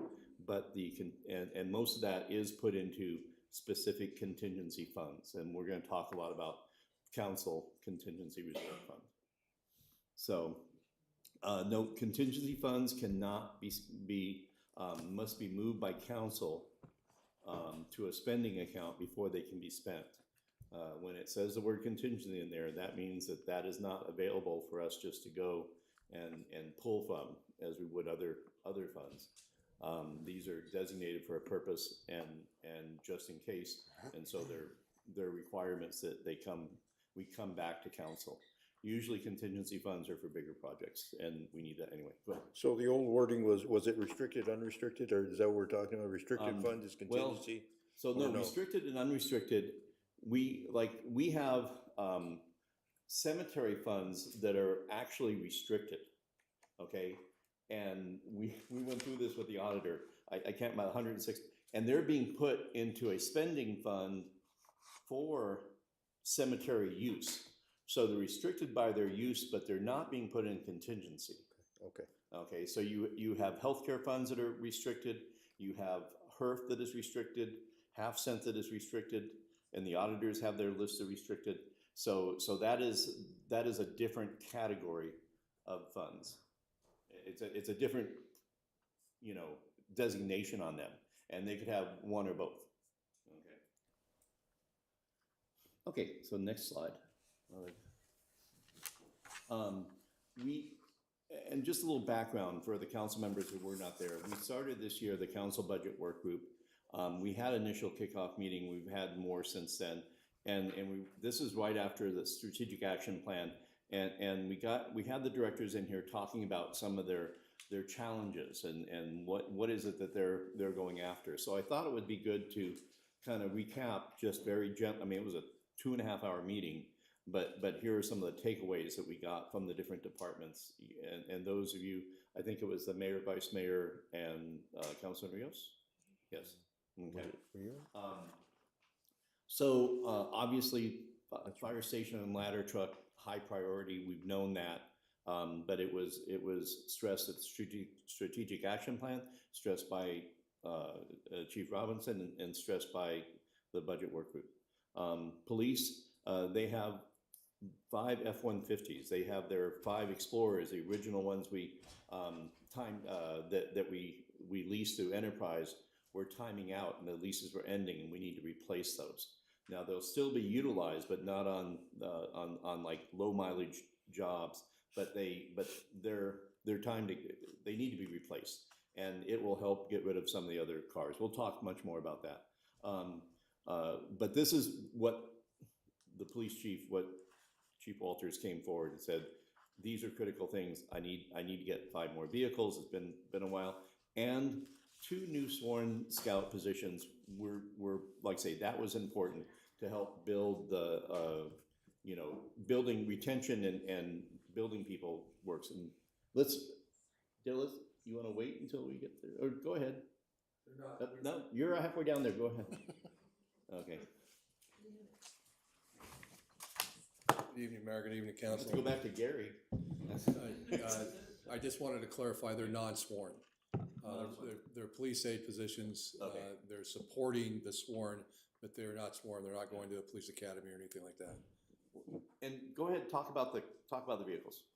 So what the vehicles are going to do for us is it's going to help replenish the need for what we have right now. We have, I think, 3 vehicles that we'll probably take out of service when we get to 5. We'll have to keep a couple still in service, but we have some Crown Vics that need to be replaced. They in excess of 150,000 miles, some of them, and they're just killing us. They've been put into positions, they're critical positions, but they're in positions that aren't everyday patrol. So some of them are like the SROs are driving right now, and so those have to go away. And the vehicles that we picked out, we had a number of discussions in the budget planning meeting on why we picked out the F-150s. They're 4-wheel drive, they're more durable for the terrain that we work in and the environment that we work in. We've looked at a number of different agencies that have a build-out for them specifically, and that build-out actually came from the federal government's program of Stone Garden down on the border, and it works really well for us. So that's what we're looking at getting those. And just so everybody knows, council knows, this is what we started with. Not all of these got funded. but I will say, and Dale does know that we have funded, we're asking to fund 5 additional F-150s. So I'm gonna go on, and I'm sure, Dale, I'm sure you'll be back up here, but Public Works, the request was for trucks, but more so for training and opportunities, multi-year plans on vehicles, sidewalks, and asphalt. And John, it's up, do you wanna say anything about that moment in time when you were asking as part of the budget process? Because I think it's important that everybody knows, you know, that this budget is staff involved. So, John? Good evening, Mayor and Council. Just to kind of echo some of Chief Walters on the request on trucks. We did reach out. We had a third-party consultant kind of doing the review. We know kind of where we're at on our fleet, but looking from the outside in to do a total analysis of the vehicles. We're also in need of those vehicles as well. We're 48% possibly are needed replacement. It is just basically that's where we're at. You know, we've kind of extended the life of them to the best of our ability, but we're getting to a crossroads on that. Some of the other things when we talk about retention, is when training opportunities and possibilities is a big part of that. You know, we stress on the retention and recruitment. So that's one of the focuses that I had wanted to meet with Paul and Linda and try bringing those programs in, because Public Works, the police and fire have a good setup and a system, and I'd like to incorporate that into that. So that's kind of where that request coming forward. And then once again, where streets and sidewalks, that's always a topic of discussion. So trying to get those programs back in place. We've done a lot with our bridges, but I think once we're completing these bridges and we're moving along, we need to continue and do our 7-year plan like we started a few years back. So continue those efforts. Go ahead, Fernando. I just have a quick question. I'm a public surplus junkie. Okay, and that's where governments get rid of stuff that they're getting rid of. I never see Globe on there. Oh, we're going there. Okay, because Yeah, people buy those cars and those trucks and these doors and Well, yeah. everybody, you know, everybody gets Employee of the Month, they get a vehicle. Here we go. Councilman Shipley, just to add on to that, Eric and Travis has been getting into that system because like Paul, we talked about earlier in the finance department, the switching hands. Each time we had a change in finance department, it got switched over to another person to handle that. So finally, we've got some stable staff that where they're actually to that point. And Travis was going to be, like I said, he's been working with Eric and staff to get into that system. And then he said, I told him, just take your pick and we'll start from there and we'll start moving some of those items out and hopefully get some of that yard cleaned up and some of these items taken care of. And I will tell you that at another point during this budget cycle, John's gonna bring forward a document that explains how much we'd spent on limping along some of the vehicles out there. Old vehicles, old furniture, and old computers never seem to go away. They get hand-me-down like the top of the Christmas tree from the old story, you know. And we gotta, so we're putting together a plan to get that done. We've got finance here is all about it. So on economic development, community development, additional support is a need, and inspection vehicle. Like I say, that's something we're still trying to meet those demands, but that is where they're at. We are doing so much with both economic development, but community development, planning and zoning, all that stuff that we never did before, and you've seen the results of it even tonight, and the number of P&Z meetings that we have. Linda, do you want to say anything about economic development and your hopes and dreams for the budget? Sure. And Gary, I'll come back to you. Good evening, Mayor. Well, Mayor stepped out, but council members, and that's not why I stood up to get my airtime. Oh, okay.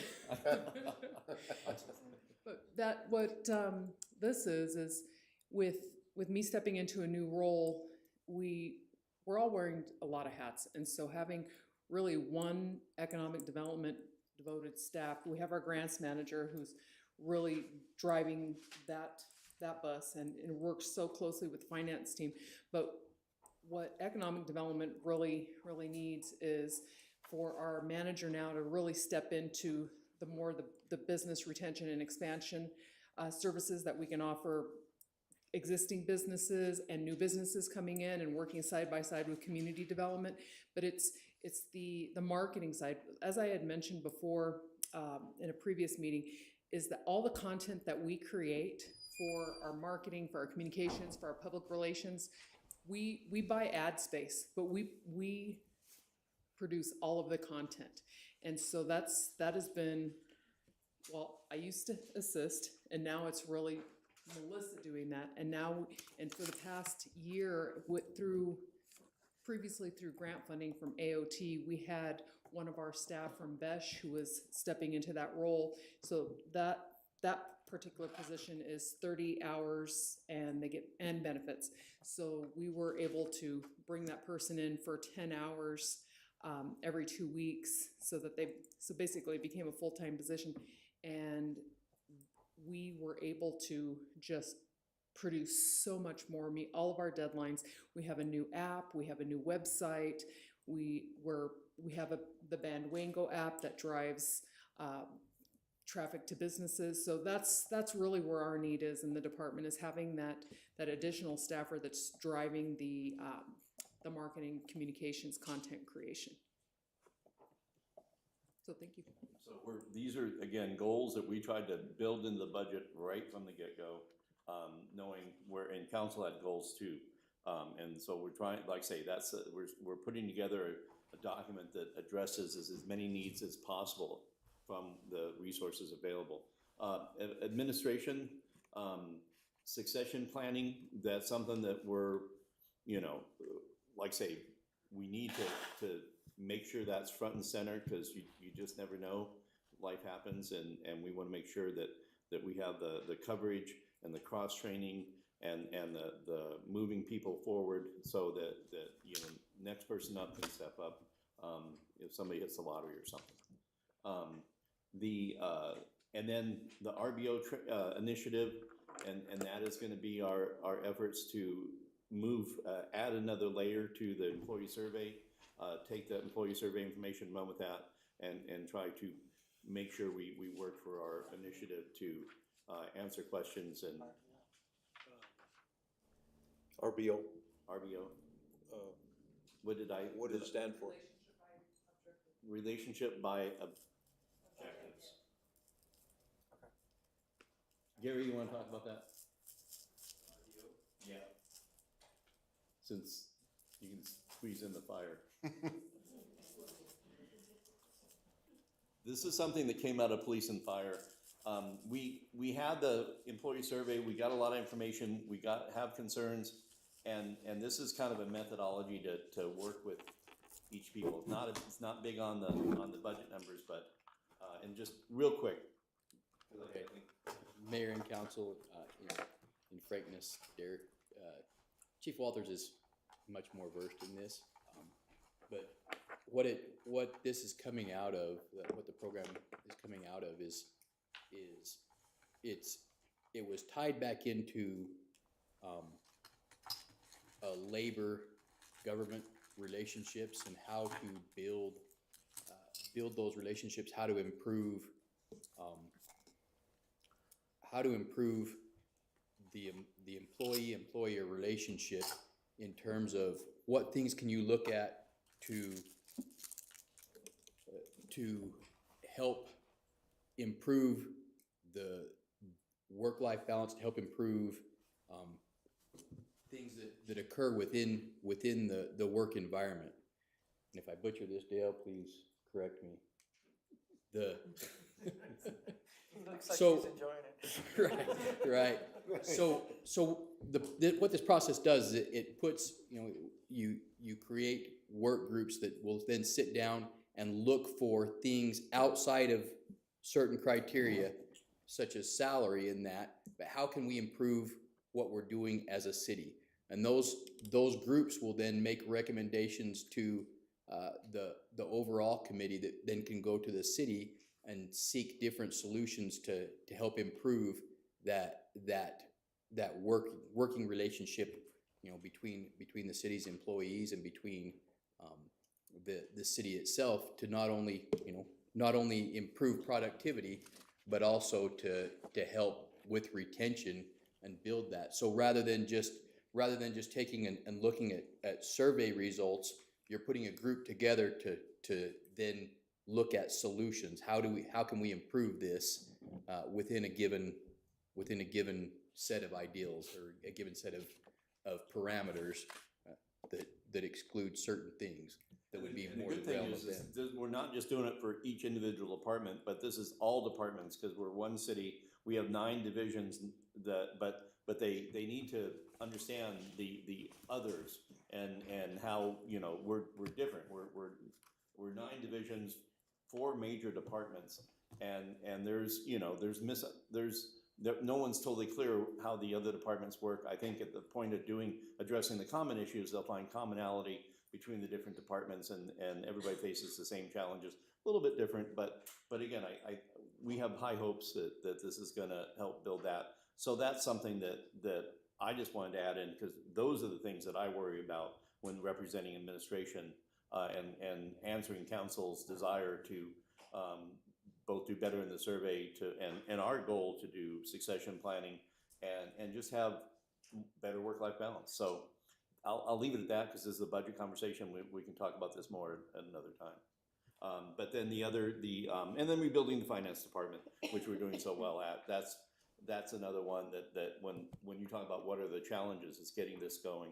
And I will say that we have taken down our ad for a finance director. We are building internally. Good. So that's important. So That's good. okay. And then library, 2 requests. Go ahead. New library. When did you sneak in? She's From always the here. very beginning. You got your handouts. Really? I didn't even see her. We have the same request that the previous library director had, and probably the one before her and the one before her. The library is in need of more space. And not outdoor space. I mean, we have lots of land. What we need is space inside the building so we can meet the needs of the people asking for study rooms and people asking for another book or another movie. And it's like, well, we don't have space to add much more without removing the stuff that you guys want us to keep. So what do we do? And you know, and then with the Rogue building being unusable, we don't really have space to store supplies for programming and things like that, because the storage space we had is now unusable. But we're not getting a Connex. We are not getting a Connex. We do not want a Connex. Okay, We we're don't not want gonna an give you a eyesore. Connex. All in favor for that. We are not Get 3 asking of for a them. Connex. Unless you can find one in the shape of a teepee, then. Yeah, I don't want to be in the teepee either. No, we will not do that. Anyway, so I think it was important that, thank you, Rael. I think it was important that we had this meeting, and it really kind of gave us the traction right off the bat. So, let's move on. Let's see here. So now we're at, that's the next one. Okay. Budget update, in general, we're still on track to pass tentative budget on June 10th. That'll be the next council meeting. We have funded and our budget funds the 2.5 merit pay increase citywide. That doesn't mean everybody gets a 2.5, but they have the option based on their merit evaluations to reach that. Open enrollment began May 15th. We got that about a month earlier than we normally have. Had good turnout there.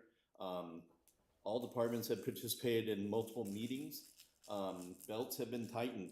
One of those multiple meetings was, we normally bring all the departments in and say, tell us what your needs are, not your wants, but your needs. What do you do? We have, and we sit down and go through everything.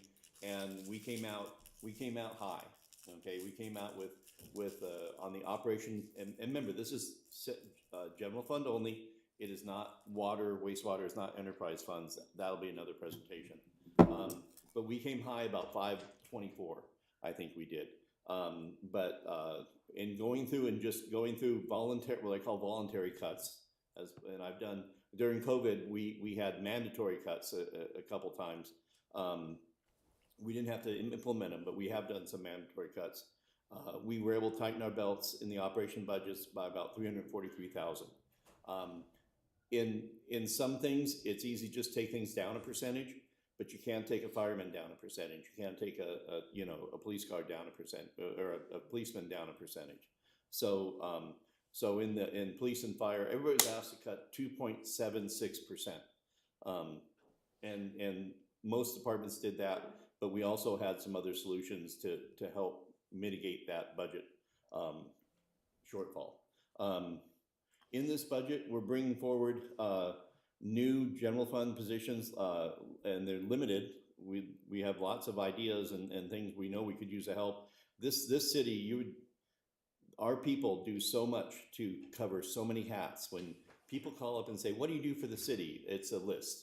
Okay, it's not. There is very few people who have one job and one job only.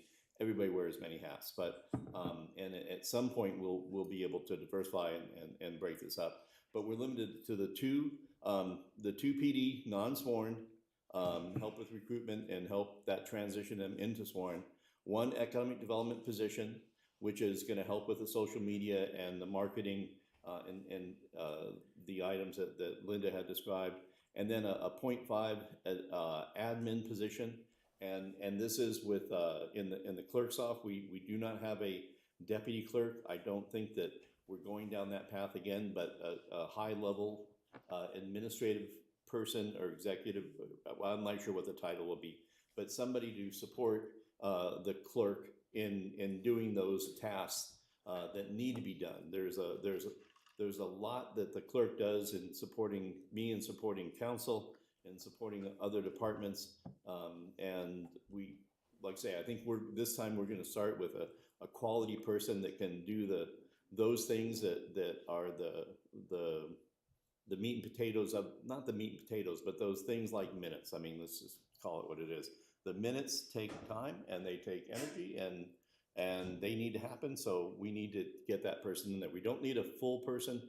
We already have some remaining budget capacity, so we're going with we only had the budget for additional half. So that's in this budget.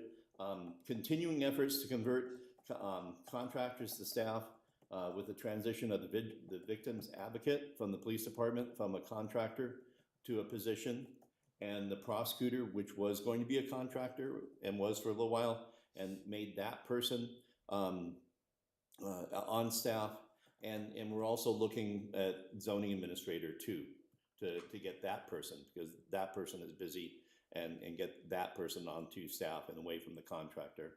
All CIP requests have been received, and like I say, reminder, this will focus just on general fund. Go ahead and hit. Just so you know how much money we have to play with. This is the best telling of our story as the revenue in the past year. So the summary of city sales tax and all general fund revenues. Total general fund revenues, we adopted in FY25 $16.9 million. We believe that we will at the end of the day bring in $17.5 million. In total general fund. Sales tax below 8.4 to 9.2. So that's a 3.7% request. Improvement, but in sales tax 8.8. Now we're proposing additional money in city sales tax, and this is the one we grew pretty well in city sales tax, but past performance does not mean that the future is going to hold that. We are still doing a very conservative 2.5% projection that we're budgeting towards. And so, it doesn't have to hit 8 again. If it hits 2.5, we're doing good. Okay, so, and we believe that will, but you don't want to, you just got to be conservative. Again, on the revenues, we're, and this 2.87 is a combination of different areas where we predicted different things. We had fees that were increased, and so it's not a straight linear 2.5. That's the sum average that we're increasing. But you can show that the last column, fiscal year proposed over FY25 adopted. So FY25 is in the purple, and we are, like say, that is what we're looking at. And Tina's watching at home. Hopefully, Tina, I've explained this correctly. If not, I will make sure that I clarify. But I think this is all good news. On that last column, we project 2.5% growth every year, but with this year we're projecting 11.6. Is that what we're saying? No, we built into the budget. We are proposing over the forecast. So the forecast was 9.2. We are forecasting 2.5% above that at 9.4. The 11.6 represents the change from the FY25 adopted. So, but no, basically we looked at what we believe we brought in on city sales tax 9.2, and we're saying we think that's going to go 2.5. We threw that's the number we came up with. So we're doing 9.4 million is what we're budgeting to. Does that help, Mayor? Okay. And yeah, you got to look at this hard. Now, just to give you a little bit more detail, I did pass out. This is straight from our budget, the actual numbers there, and you can see the breakdown in things like the 3% property tax, like say, which property tax went up a smidge because we have new construction, but the levy is not changing. That is a promise we made. You can see some of the increases in business license and building permits. The intergovernmentals, going up some. Intergovernmental is a hard nut to crack because every time with the population growth in other areas, the state budgets, the collections go up, but so do the populations everywhere but globe. So while there's more money in the bucket, there's more, they have to cut the bucket, or more money in the pie, you have to cut the pie in smaller slices. So sometimes our numbers actually go down. So, and so then total franchise fees, you can see the changes in there, charges for service, what we're budgeting there, and fines and forfeitures, big increase there, because we have a lot going on. Again, bottom line, general fund, without the fund balance, just general fund, $18,029,032. Okay, so that's just so you can get a handle on kind of where that's all the revenues, total revenue. Total revenue. General fund. Ongoing total revenue. Okay. That we're projecting. What's that? For the general fund. For the general fund. That does not include, the water, wastewater fees and a lot of that stuff, or that will happen. Okay, so go next slide. Let's see here. So 2026 general fund balance. Council was very adamant that we come back with a contingency fund of $3 million. We were, like say, and normally we do the budgeting and then let the contingency fall and see what that is. This year we started with a $3 million contingency that was hard-coded into the budget that had to happen. Our total projected fund balance, that's money that one time that's available, is the 4.3 million. So the fund balance will be budgeted as follows. We are putting the $3 million into the council contingency funds. It should be fund. And I put the word restricted in there, but that may have been the improper use of that. It is restricted in the fact that council needs to approve the moving of it. So a different use of the term restricted than we had before. And then what we're now calling, and we're going to talk about this in the next slide, on the contingency fund policy.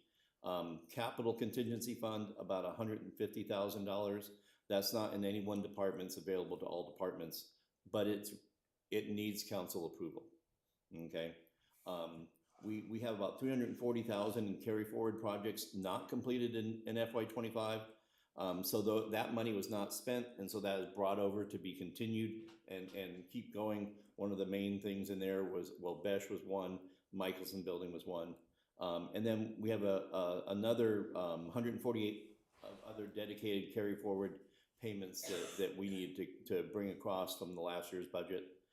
Then we have the 415,000 for the purchase of the 5 patrol vehicles, the F-150s. They are F-150s, they will be 4x4 because it just doesn't make any sense.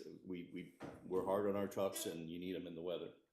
So then the other item in there that we're taking a big chunk of our fund balance, our fund balance for is 2 Public Works F-350 dump trucks. We debated back and forth whether we should, just get F-150s that are 4-seaters, or one or the other. The F-350s are durable. They have the dump truck bed on them. You can use them as a regular truck, but in a pinch, John really wanted to have 2 more. How many, John, do you have now? You just have the one? No, we actually have 2 that we utilize, and the ones that we leased a few years back. Yeah. But we actually, in our auction block, we have some dump trucks.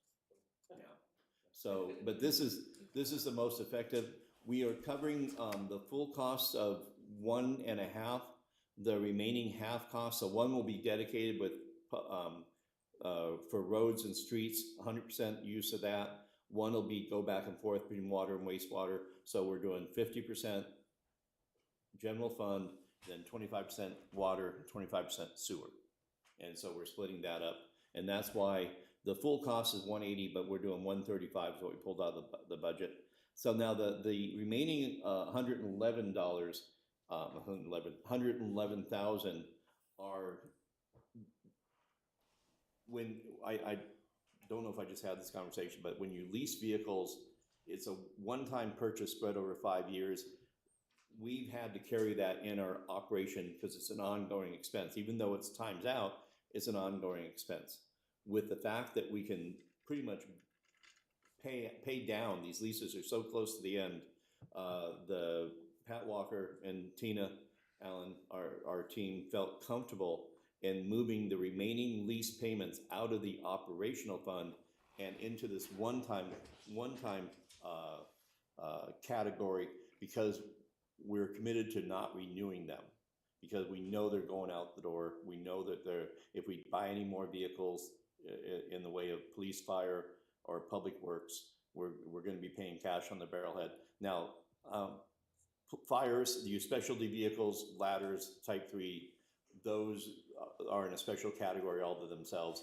But the enterprise leases that we had was we needed vehicles, we needed them quick, we couldn't afford to buy them flat out. They took that helped and got us built up, but now we're in a better position and financially it's much more sensible to pay cash, not carry the lease payments, not the debt service on that. There's additional costs, and so we think we'll be much more efficient on that. And so by moving these lease payments, that's how we're able to close the remaining portion of the budget when we found out our operating fund was a little too high. When these came out, we were able to balance that budget. The slide you had on the tighten your belt for 343,000, that's included in this total, in this operational budget? Those were cuts done voluntarily. Yes. And then the remainder of those cuts to balance, and we did balance the operational budgets, were by moving these lease payments out of the operation and putting them as one time because we're about to pay them all off. Okay. Okay. The next slide. On the F-350s, those are diesel? No, sir. No? Electric. So on the at the 350s, we actually have service trucks that are diesel. Those are the water service trucks. On the dump trucks, they're actually fuel.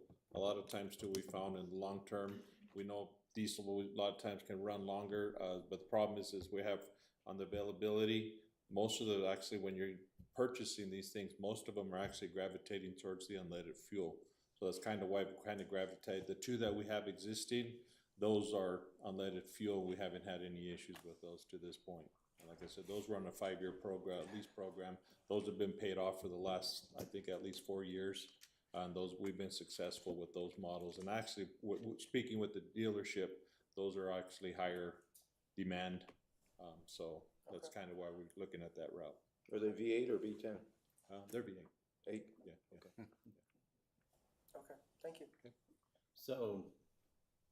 So then, and any questions about anything else that's listed? Because this is our proposed expenditure of the additional money above and beyond the two restricted funds. Before we end this presentation, I will show you, well, the list that you have in front of you, the 2-pager that has the capital, these are the items that we were not able to fund. Okay, and we'll have a slide about that, but just so you know. But on the policy, going back to the 3 million and then the 150,000, we had the policy was in the packet. We're not at the next presentation or the next item. We're going to talk about the first read of the policy, but I don't know that we need to cover it much more. We'll cover it here. It is not going to be passed tonight, so we're just doing the first read on it. But what that policy that we're proposing to first read tonight requires what I'm calling a council contingency reserve fund of $3 million for major emergencies, failures, or economic crisis. And the history on that is we've always had minimum of 3 million, except for at the about 2.9, and then we took it down to a little bit last year because we had the helicopters right as we passed the budget. From tentative to final, we pulled from the contingency fund. But our normal fund, 3 million, is where we're at historically, and I don't have a presentation right now for you, but we're still working on that. We have never pulled more than about 300,000 from contingency. Our average is about 150,000, and those are things like, wow, the Silver King building, we bought that with contingency. When opportunities arise, or there's something that happened that we did not budget for, plan on, or maybe we just missed it, we have those little things. I know that council gets frustrated when we come back and keep dipping into that 3 million. So what we would like to do is create that 150,000, which is a capital contingency reserve. It's in administration, and that can be used for anything. But those would be more for one-time opportunities or budget oversights. The little stuff, and then you save the 3 million for the big stuff.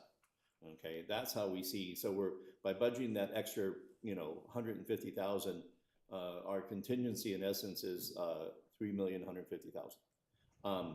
But as Mayor likes to say, both of those are council money. Okay, but the one is not going to touch the other one. Dipping into the 150 is not going to impact the 3, and I think that gives us enough elbow room so we can do some leverage.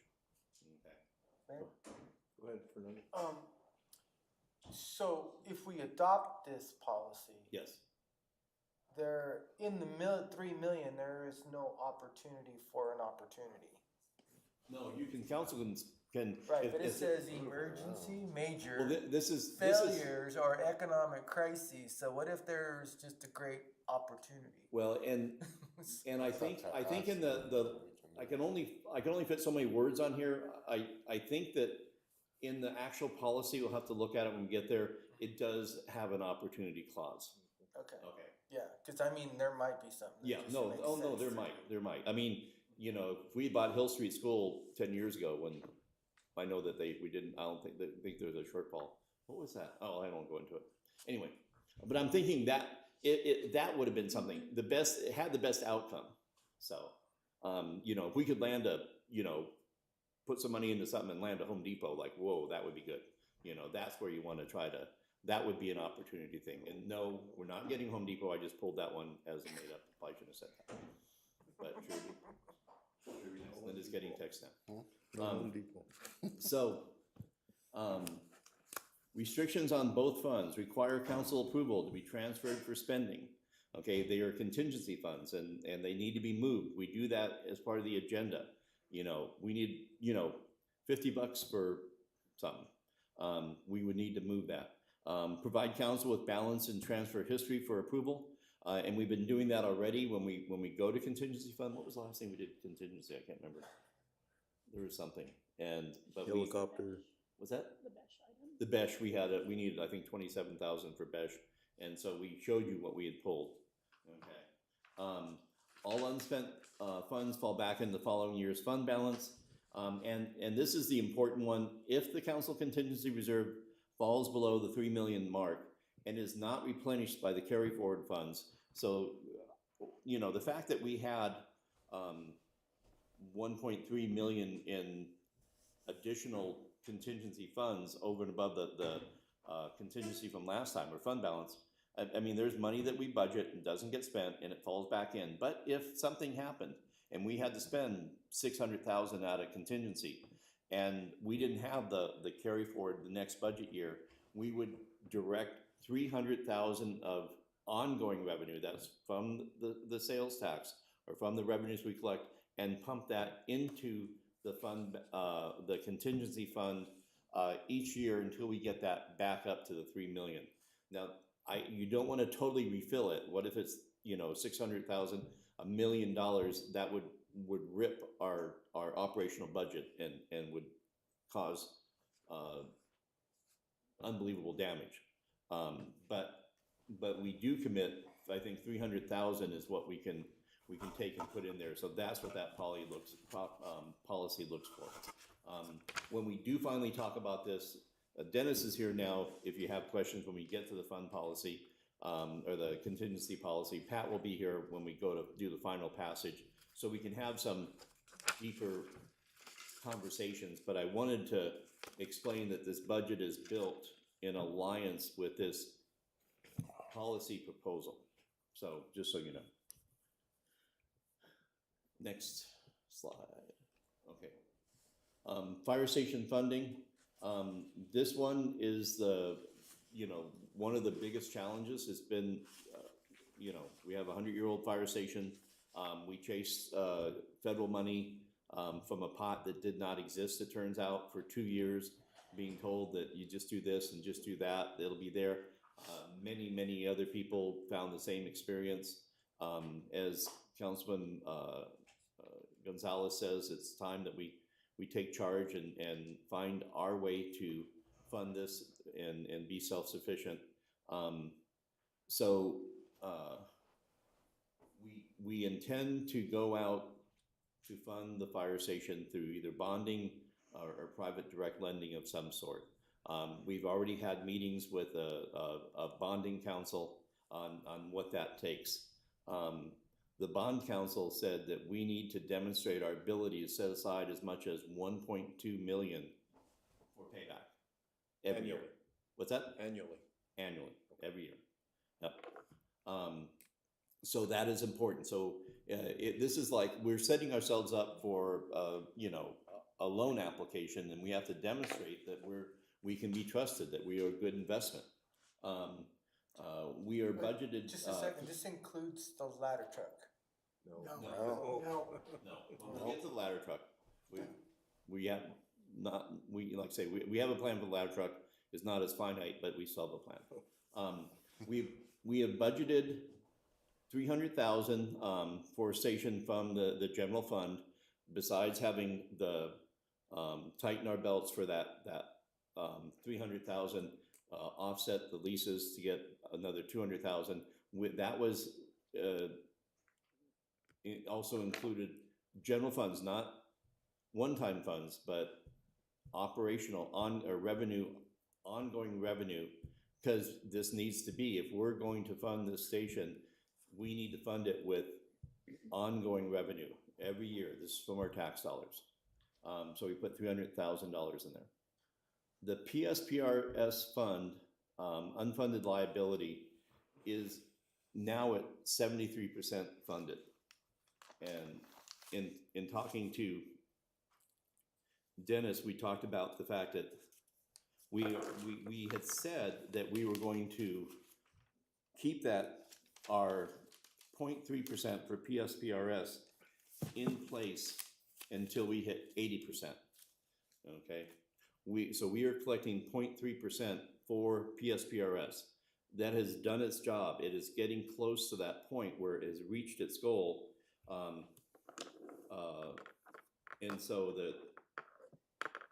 the status right now is we only have about 20% of that liability, 27% that remains unfunded. When we get to 20%, that was our goal. Our suggestion is that, and the other ideas, or the other concept is the fact that 3% sales tax, which when we initially started collecting 3% a year, 0.3%, about $600,000 we'd send every year. Now we're estimated to collect about $900,000. So it's grown immensely, as all our taxes have. Not immensely, but it's grown. This is since 2017. So it's been, 7 years. So that's the growth we've seen. The money is considered, the way it's written, the money is considered public safety money and is not restricted to be used absolutely specifically for PSPRS. But we had the goal of council was to use it for public safety. It would be no additional collection, but we would not end this tax if we modified, and this is a proposal that we're gonna have many times to talk about in the future, but this is the first conversation we're having here. Instead of allowing that 0.3% to lapse, to redirect that 0.3%, that 900,000, towards a debt service for the loans for the new fire station. I don't see any other way that we can fund that fire station. We're doing good, but we still have limited growth. We're building on our opportunities, but that 1.2 on top of the 3 million, and then financing everything, it would be very difficult to do that. But we can demonstrate that 900,000, along with the 300,000 we're putting aside from general fund, shows that we can pull together 1.2 million when we go to bond. The timing for the bond is to pass this budget. We need to get our audits completed. We are finishing off the rebuild of the finance department, the restructuring there, and I think we'll have a good story to tell this upcoming budget cycle, that in 2027 budget, that we'll be able to go out and successfully bond or borrow that money. We're looking not 30-year, but 20-year, and that's why it's 1.2 million that we have to do. There may be some changes in the rates and everything like that, but that is I think the best alternative we have to fund that. Like I say, we're not raising taxes to do it. We're taking the money that we have available to us and leveraging that to replace what is so important at that fire station. And that keeps our residents from having to pay that bond off.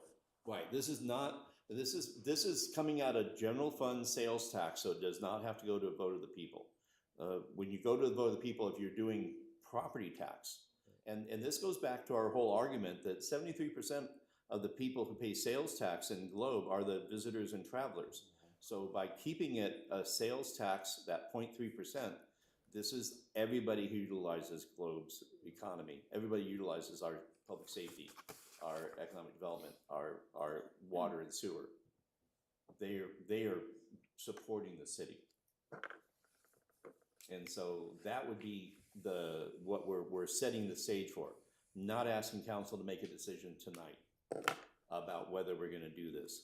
But I'm showing that this is our best chance to, within a year, be able to go out in the market and do the things that we need to do to qualify for bonding or for private money to do this.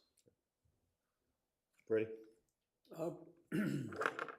Paul, what are your thoughts on, or have there been any discussions or thoughts on, once we hit the PSPRS 80%, then we move that 0.3% sales tax to fund the fire station. That 20% that's left on the PSPRS, how is that gonna get funded? So it is, I'm talking to Pat Walker, and Dennis may be able to talk about this too, but you're never gonna have zero fund balance. This is a rolling number that whether they change the law, as people get older, as they hire, as costs go up or don't go up, it is not possible to go to 0%. And that's what Scott from Queen Creek told us when we put this together in 2016 and 2017. Chasing 100% reduction in that is a problem. Even those people who borrowed money to pay the whole thing off, people who told me, Scott McCarty was the person that we had, and he was the one that championed the change in the law. You borrow to pay that whole off, but it's still gonna collect, it's still gonna be out there ticking away, but our costs are way reduced. The additional money above and beyond that PSPRS is low, but I don't know that we'd ever get it to zero. It's that last little percentage. Everything you do, it's that last little bit is the hardest to achieve, but I don't know that we need to achieve that. We have a higher, greater need. And that is for that funding for that. So the gain in paying off that last 20%, I think is less impactful to our budget than than what it would take to not use that money and then come out of revenues and then have to make cuts elsewhere. So to my question on that, or yeah. I understand what you're saying, it's never gonna go away. My question is, how is that gonna get funded? Well, but It's never gonna go away. How are Right. we gonna fund it? We will continue to pay a little bit extra when we pay salaries. We have a mandatory required payment above and beyond our salary. So every year we make the mandatory payment for PSPRS, and then we pay a little bit above that to fund that remaining balance. Yeah, and an actuary is done every single year to calculate out what the required contribution is going to be to fund the plan. And that's where those percentages come from. And the percentages are to fund the plan over I think it's a 20 or 25 year period. So the required contributions are intended to actually fund the plan up to 100% to eventually get there. However, that changes every single year because, the actuary is making estimates based on, the age of when somebody's going to age out of a city or town and actually retire. They do estimates on what the rate of return is going to be on investments, and those results can change drastically as well. So what you'll see is, you can hit the 80%, and a year later you could actually be 85% funded, or you could be 75% funded on an actual basis. It really depends on a lot of factors. A big part of that's the investment rate of return on that as well.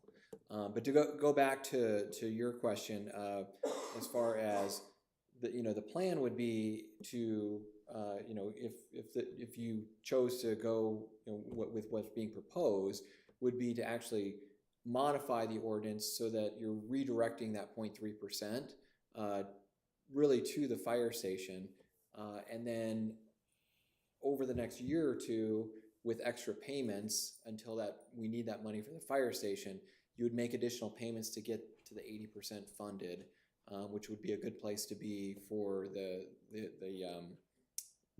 pension plan, because you'll only have 20% unfunded. But on top of that, I think Paul had some projections that basically, depending on when you funded it to 80%, the contribution requirements, and this is where the money would be coming from the general fund, would go down anywhere between, what did we say, like 200? 300,000, I think 200 to 300,000. And so that's where the 1.2 would come from. It would come from the 900,000 with the redirected sales tax, and then the savings of 300,000 in the employer's contribution to the plan. So just a question, so right now, we hire a police officer or a firefighter, we pay 43, I don't know what the percentage is above their hourly salary. So we pay their salary plus 43%. So isn't that amount paying that unfunded liability, that 20% down still? That we're gonna see that decrease, that amount decrease from? Correct. I remember we were in the 60 percentile or 70, and now we're down to in the 40. Yep. So we can see that number continue to go down, which is part of that 20% then, right? Correct, because that's why that 40, or even when it was 60, that's why that 60 was so high, is because again, they're calculating a required contribution so that over, within a 20 to 25 year period, you can be funded, but in order to do that, you had to contribute 63%. You've made those additional contributions, so now it's down to 40%. And with more additional contributions, it would get that significantly down, and that's where that 300,000 would come in. When they factor that though, don't they assume that every employee you have is going to actually retire and get a pension? When in fact, a lot of them will probably move on and do something else, right? Is that part of the calculation? Because I remember that GASB 45 or something. To some extent. They base it on like historical data that's available. So I will actually say the actuaries are pretty good at what they do. So they come up with a figure of, okay, if you have X number of police officers and firefighters, how many would actually hit that retirement age in order to get the full amount of retirement? Then the numbers they come up with are pretty good. But to your point, that is also one of the factors that can impact, your actual funded status. Because, if that number's off one way, your funded status may go down. If it's off the other way, it may go up. So. So no, and like I say, this is something that we're working on building this case and answering your questions. But this is part of the process. But I need, like I say, this is where we're going, at least until we're told that we want to do another direction. But to Dennis's point, just because we're not required to make additional payments doesn't mean we can't budget for additional payments on top of that and then redirect. Because we're in essence, we're putting 1.2 into a showcase, holding it to demonstrate we have it, but at the end of the day, we will use it for something. But I think Chief Robinson wanted to add something on the PSPRS question.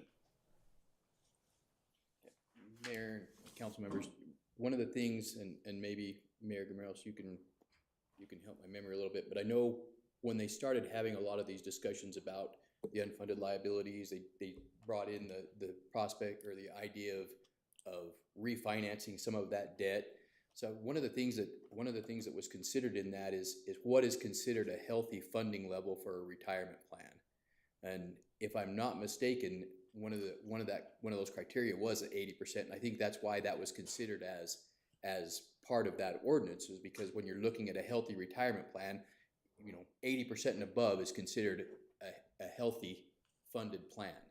So you're looking at those longer term projections, and you have that, you have that fluctuating amount that's gonna exist, based on the actuaries and stuff. But you're funded to a level that is considered healthy. Yeah, I think when the state took the liability away from the state, put it on the cities, we were around 12%. I think PSPRS, the employee was paying 7%, and the PSPRS was the city was paying 12%. And then when they turned it over to the city, we had that huge liability, and that's why we got those figures. But yeah, I think if you can bring it down to 30% is a healthy retire.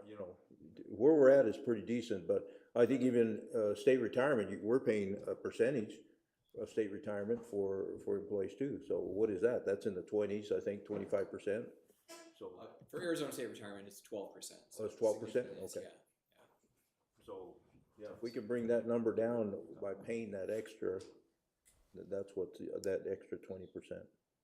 But you're right, it varies because it also takes in consideration retirees, people that are going to retire. I mean, there's a lot involved in it. And just real quickly, I mean, the beauty of the plan as far as redirecting that sales tax is, one, is that the the town still intends to make those additional contributions in order to get it to at least 80% funded. But that's also gonna reduce the contributions on an ongoing basis that the town has to make. So that's 300,000 that's coming back to essentially the city. And then the 900,000 now being redirected. Essentially the $1.2 million debt service payment that you have to make is not adding to the general fund. It's taking the savings that you're getting now and using it. So it's not adding in a cost in order to pay that debt service. So that, we think this is a good opportunity. We're working through all the angles, and seeing where that goes. But, I just wanted to let council know that is what we are, the direction we are heading, unless I hear differently. But there's a lot more homework and a lot more, discussion to have and people, presentations to make to council. But we're doing what we promised, which is to show that, we at least will qualify for the funding, because like I say, we're gonna have to do this on our own. We gotta have a station. Yeah. We can't keep putting it off year after year. Yeah, no, we do. Shelley, you wanna hit the slide? Dennis, thank you. So remaining CIP funding request, we have a total of, $3,513,794 general fund CIP requests that are listed in the sheet, and that does not include the 2.4 for the fire truck or the 8 million for a library. Okay, but you would see the total at the bottom. Requests are broken down to an A, B, and C. A is a highly needed request. B is something, we're gonna need soon. And C is, don't forget about this. It still needs to happen. It's out there. And we allow the directors and the departments to at least share with council the things that we are not able to afford. You see what we get, but it's only fair that you see what we're not funding, so you know what's out there. About 2 million of those are A requests. Those are the highest level. And so give that to you right now in case there's anything you wanted to look at, ask any questions. All the directors are here. Go ahead, Freddie. So all the A's, did that come from the department Yes. directors? Okay. Right. Just want to make sure they had a voice. Oh yeah. They know where I live. Okay.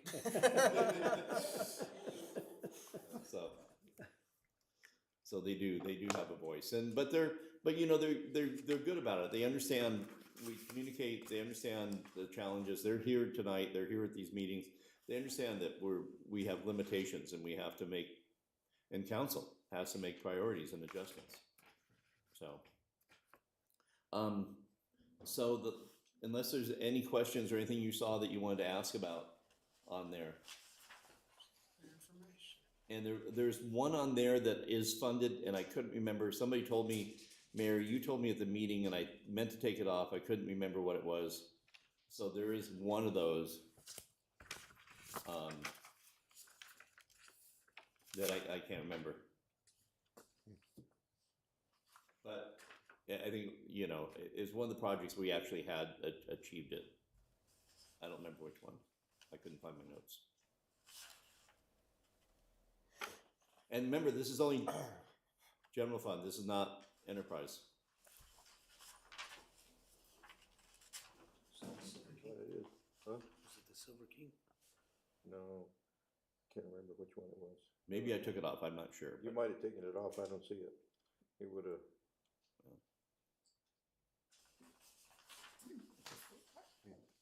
I think that, no, because we might need, there should not be the skate park in there. Is it in there? Okay, I think it was skate park. Well, it was the CDB, it's from the CDBG funding. So the skate park was one. That's So another it's a vehicle. topic. That's another future topic. The feds want to take away the CDBG funds. Really? Yep. Well, I have to see more information on that, but Okay. I know that one of the goals of the feds is take it out of the departments and distribute it to block grant funding, and community development block grant is a block grant fund, so we'll have to see. Maybe we do. Okay, so next slide. So, budget goals achieved and then next actions. So council was very, very adamant for the past year that we wanted to see a $3 million council contingency. This budget delivers that. The $1.2 million fire station funding plan, we deliver that also. We have barely talked about it, but we are still doing up to 2.5 merit increases. The most important thing about that, other than the obvious, is it keeps our salaries in line with our neighbors. Everybody is going through the same, need to adjust their salaries. By keeping a robust merit increase annual program, we will not let our salaries fall out of line with our neighbors, our market value. Market adjustments are very expensive, and you're kind of chasing it's late in coming. You may have already lost people. We're trying to retain people by keeping healthy increases every year. So, and even, and I'll leave it at that. Preventative health screenings, that has finally started. We've worked through, and that is money that we are spending because our greatest asset are our people, and preventative ultrasounds, CTA scans, and then going in the tube, the MRIs, they help identify things before they become a life-changing event, and people who work here can be assured that they have those preventative options. Tightening our belts shows that we can tighten our belts when needed. I think everybody didn't like it, but they pulled together and they knew what they needed to do. Outright purchase of 7 vehicles. This is with general fund. I will tell you that we've also budgeted for 2 additional smaller pickups for in water and wastewater. And John, those are the meter reader, and what's the other one? The Blue State. So they're in need. So we're getting little the Ranger truck, and so. But I just want to let you know that we're looking at vehicles on that side too. The 2 police scouts, progress on the succession planning. We are funding also out of road money a new sweeper. It's a non-CDL sweeper, and so that's a big item purchase, a big vehicle purchase. And last year we did fund the Jetta truck, and it's being built. Starts production in August. Starts production in August. 10 months. So, like, be ready for the fire station.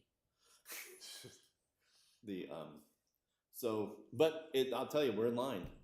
We're in line with the fire truck, with the ladder truck, and that is the other one. So on the strategy on the ladder truck, I'm not sure where we have that. Oh, there, it's in here. Next actions. So let me not jump out of line.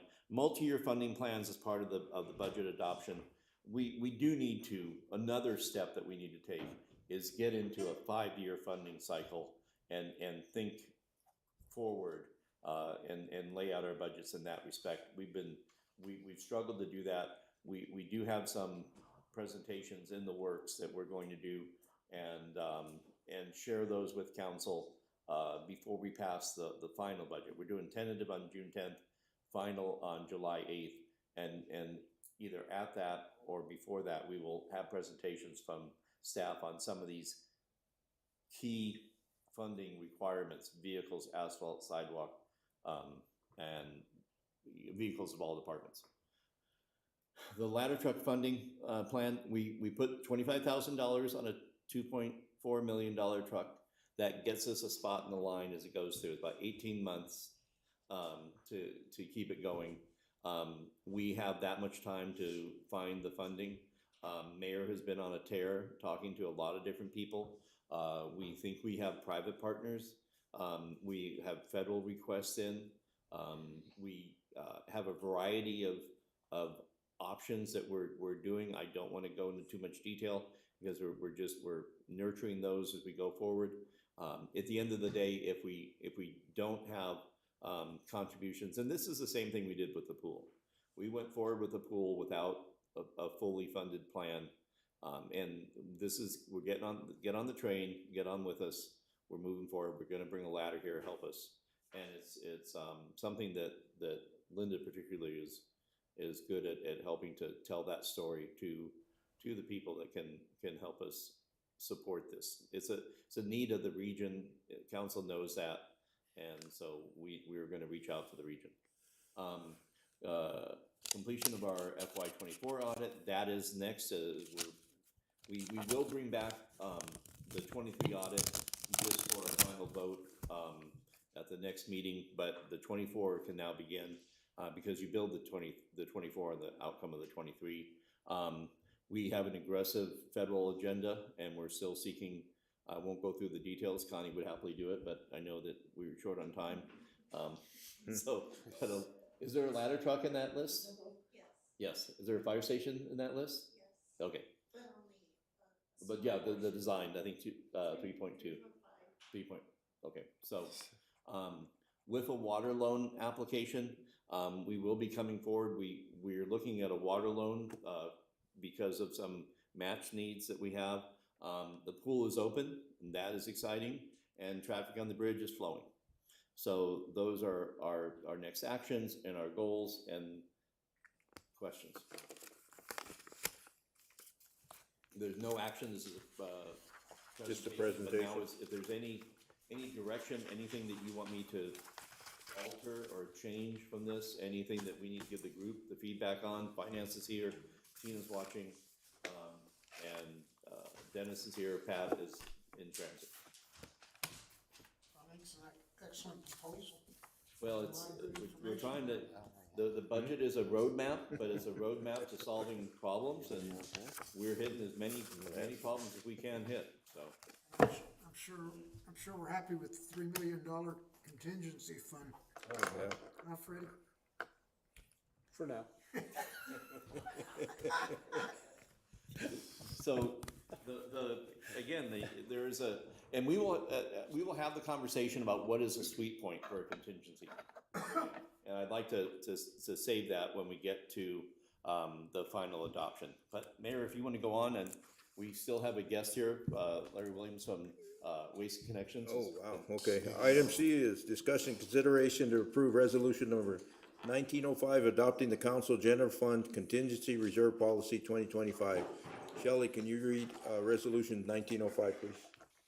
Thank you, Mr. Mayor. Resolution number 1905, a resolution of the City of Globe, County of Gila, State of Arizona, adopting the Council General Fund Contingency Reserve Policy 2025.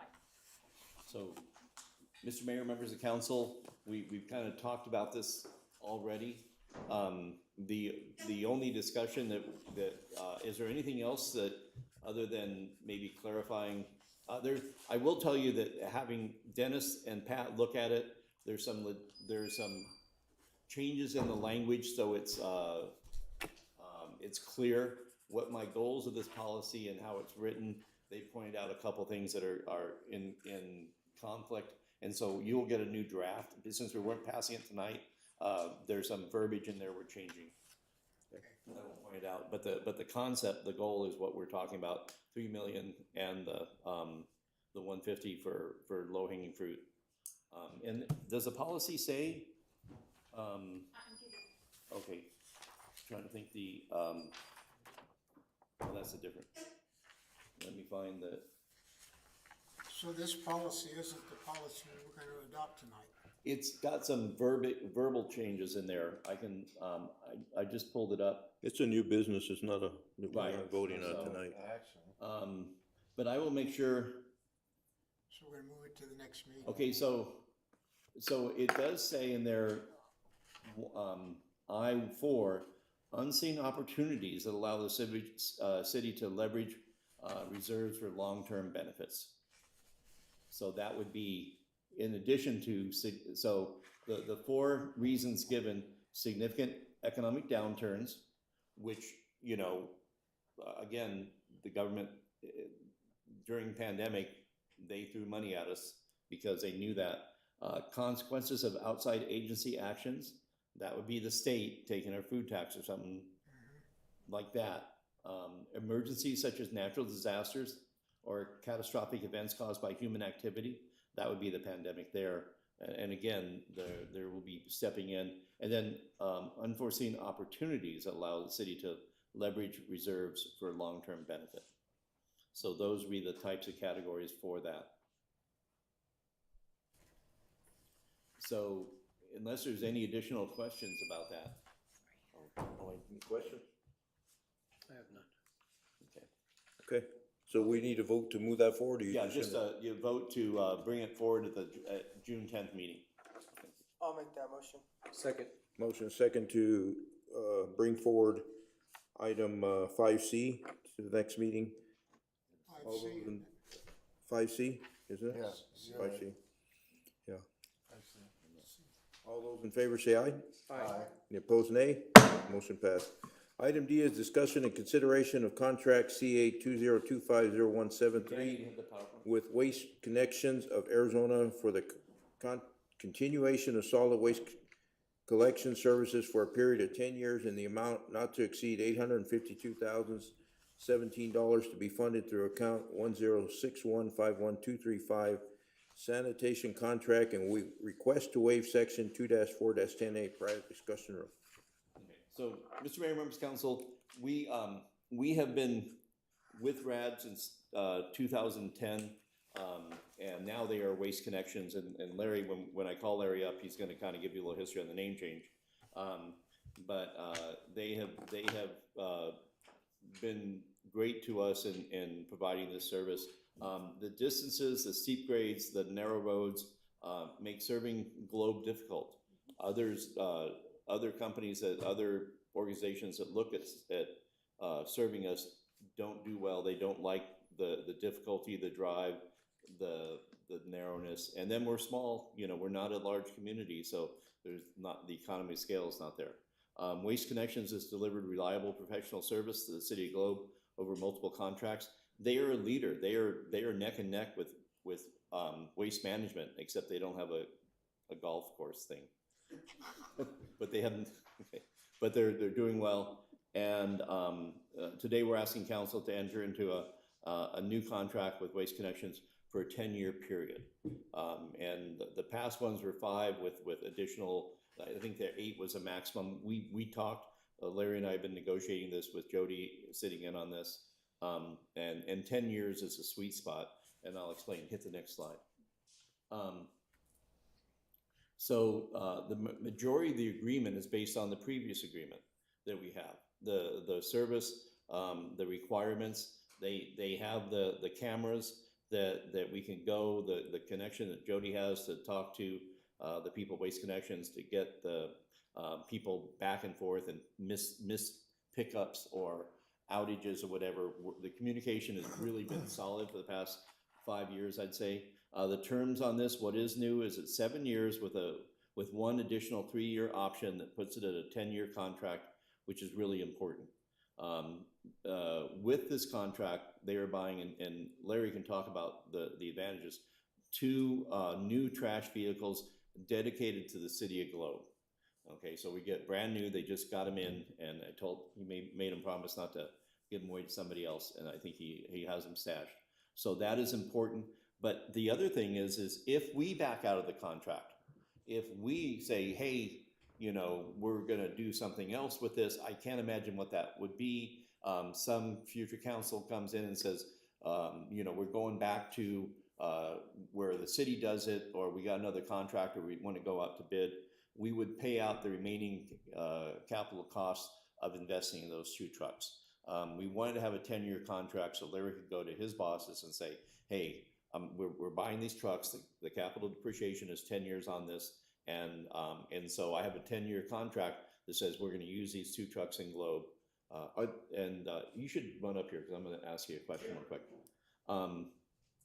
And then we have twice a year, they'll supply 4 dumpsters for help with our dump day. The rate is, 25.25, it's about $4 more than it was, but this is what we pay RAD per customer. What we collect from the residents has been built into the rate base that we've already passed. So water, sewer, and trash, all that had all these connected. So passage of this is so important. Passage of this agreement has no impact on the rates that the City of Globe and others who use us will pay. They've already been, at least on the residential side. On the commercial side, there may be some changes, but let's caveat that. On the residential, that's in the water bill, and that's what will be paid. So. And how long is that term? That 5 years. 5 years, so they're locked into the term that we voted on. Okay. Now, Waste Connections rates have an inflator, and based on their costs may go up, but we buffered in so that it climbs, and if we do a 2.5% increase, it'll probably tap out at about the 4th year, and we may be upside down for the last year, but at the last year, we'll be able to look at that, and if it doesn't at 2.5 every year, who knows what the future holds. They have to cover their costs, but if their costs stay sane, our rates will not increase. The one thing I forgot to put in there is Waste Connection also pays an administrative fee of $4,000 a month to the city to help us cover our costs of doing the service providing in there. So that's in there too. But no impact to the current fees that the city will charge in the next 5 years. Larry, do you want to talk about? Yeah, absolutely. Mayor, Council, Larry Williams with Waste Connections of Arizona, Sales and Marketing Director, formerly known as RAD, Right Away Disposal. So first of all, I just want to thank for the partnership for the last 10 years and look forward to hopefully 10 more years with our company. I know the city pretty well. I'm up here all the time. I own property at Toe, top of the world, and I'm always down here, and it's pretty amazing how fast and how great this city's moving and growing. So very, very happy to be the service provider for the city. My goal here is answer questions, concerns, or you guys just want to talk trash, I'm down with that too.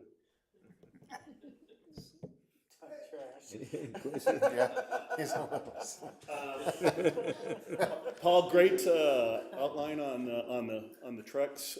So we are buying 2 new trucks. Globe is very unique than any other city that we service. We service 18 different municipalities, including the city of Goodyear, the town of Queen Creek, and all the way down the Copper Corridor, down to Salarita. The trucks that we use are standard tractor trailer style, where they're big semi-looking trucks. The trucks that we're proposing that we have bought, one of them is already in the queue, ready for delivery, and that's the cab-over style truck, a little bit smaller. And they're perfect for the dynamics of service that Globe requires. So a lot of these hills where you're coming up and you're going over the peak and you're in a tractor trailer and you can't see what's on the other side. And I've done routes out here where I've done drive-alongs, and it's like the Tower of Terror at Universal Studio. It's very eye-opening when you start seeing the dynamics of what's required on service. Guys are backing up, and they're seasoned veterans that are servicing this community. So the trucks are a little bit more friendly. They're a lot more friendly for the community. Cab over, they can see when they come over the peaks of those hills, and they're easier to navigate and back up, and they're really designed for these type of communities. And so we're pretty excited about those, and so are our drivers. As you guys know, our operation is on the 60 in Idaho in Apache Junction. So our guys are up here every day and going back every day. The new trucks are going to be more fuel efficient, and again, they're going to address the demands of what the community requires. It's a safety. I mean, you said it in one word when I asked. They're safer trucks. Yeah, and safety's priority. That's our in our company's mission statement. It's safety's number one, and they preach it every day. We have driver meetings in the morning, and they really preach the elements of safety. So this is one of the reasons why we are going smaller and more efficient and more safe. And Mr. Mayor, members of council, the other interesting fact is the drivers that work the Globe shift get $4.50 an hour more than the shifts down in the valley. As Larry calls them, his Top Gun drivers. So because they're out there, they're doing it good. The two drivers that we have here have been servicing the committee for over 7 years. Wow. And they're part of the fabric now of the community. I mean, they know the homeowners, and they're very tuned into that communication. Not able to hire any local drivers? Would love to, and there was a time that we had a satellite office up here in Miami, and it was good for our cart distribution, and we did keep a truck up here.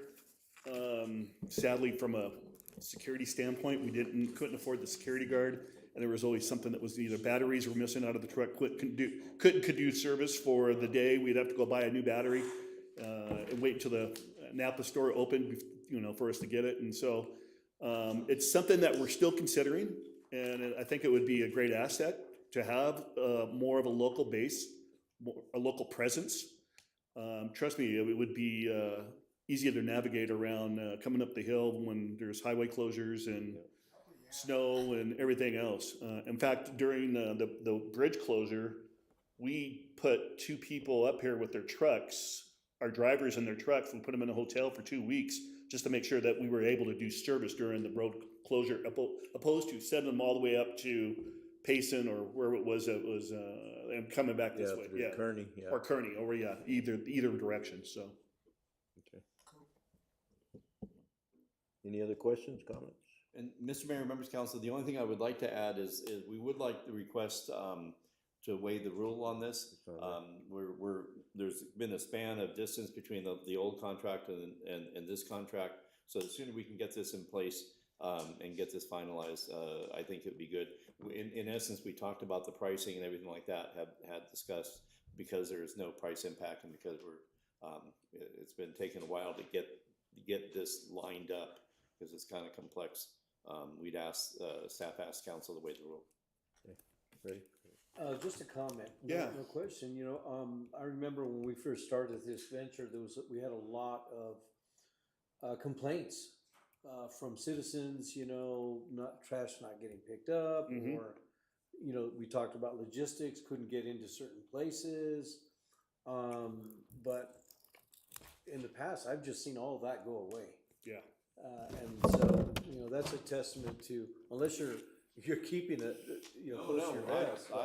I got the first. It was funny. The first one I'd seen, and there's been 2 in the past year that I've probably seen, but that one was today, and there was somebody that was angry. But I'll tell you, the cameras don't lie. It's like, oh, I put my cans out, they missed my can, and they roll the tape, and it's like, here's the truck going by, no can available, and people are mistaken, and it's nice. But I think that Jody and the person that you have down there, they have their mojo together to take care of these. Yeah, the technology now that we have on our trucks is amazing. A lot of people will say, hey, I put my trash out. I know for a fact it was out. And then we send video and the trash is not out. And then quickly their son or daughter is the one who blamed for not getting it out there. So we see a lot of that. Well, the point I was going to make is that, your service has shown that it's being very reputable, and you're being considerate of those complaints and looking for ways to mitigate that. So thank you for that. Thank you, Councilman. Your drivers are very cordial. Every time I see them go by my house, it's always a wave. It's not like they put the pedal to the metal and just drive by you. They acknowledge you. Yeah, So. I appreciate the input. And we're, again, very proud to have Globe in our communities that we service. And personally, again, it's something that I'm looking forward to doing for the next 10 years. So. Yeah, well, I really appreciate the long-term. As Paul stated real quick, the old contract to the new contract is virtually seamless. It's very much the same contract. So there's nothing that's going to change from the old contract to the new contract other than what Two cans. Yeah. We got the 2 cans. We got some support on the dump day. All the requirements. There's bonding. I remember we had an issue about bonding. The bonding is still in there. The $4,000 fee. both our attorneys, once we got through the big hurdle, you know, were able to turn that around. I think we do need to stipulate, because I don't think I saw the final, I'm not sure if I think we do need to stipulate contingent upon signature of the attorney. Did I put, I'm not sure if I have the right version in there. So I will ask you that when you make a motion, stipulate contingent upon the final approval of the city attorney, because I've been so busy with the budget stuff. Yeah. I can't remember if did we get approval from your attorney to Yes. put those back in? Yep. So I think we put those pretty back much in, good, yeah. we're good. Yep. Yeah, so I think we're okay. And the last thing is that we added 2 more community outreach events. So, which is we're going to bring up. Closer to the mic. So I'm sorry, and we're going to bring up roll-offs in the community, and then we're going to man them ourselves and create a day where homeowners might have appliances or stuff that's not going into their cart. They don't have any means of getting rid of it. They don't want to take it to the dump, or they want to recycle it. We have containers that will take electronics and those type of things, and we'll find a home for it. And that's something that we plan on doing. And it's really just being part of the community, doing outreach and communication, education. So. Cool. Awesome. And Larry, to you, I know that the attorney had been traveling this weekend because of Memorial Day. It's the indemnification language that you proposed, and there's small changes. I haven't heard back from him yet. And so that's why I think that's the only hurdle left. And, you know, when it's down to indemnification, you know you're close. Yep. It's just a small piece. Awesome. Thank you so much. Thank you for staying so long. So, Yeah, no problem. Let's Glad stay you till the brought your vote. Red Bull for the long meeting. So it would be the motion to approve, waive the rule, and contingent upon the attorney's final approval, city attorney's final approval. Mr. Mayor, I'd like to make a motion, if there's no other questions or comments, to approve contract CA 2025-0173 with Waste Connections of Arizona for the continuation of solid waste collection services for a period of 10 years in the amount not to exceed $852,017 to be funded through account 10-61-51235 sanitation contract, and waive the section 2-4-10A prior rule discussion, and based all on the final approval of our city attorney. Second. Motion and second for approval of item 5D. Any further discussion? All those in favor say aye. Aye. Opposed, nay. Motion passed.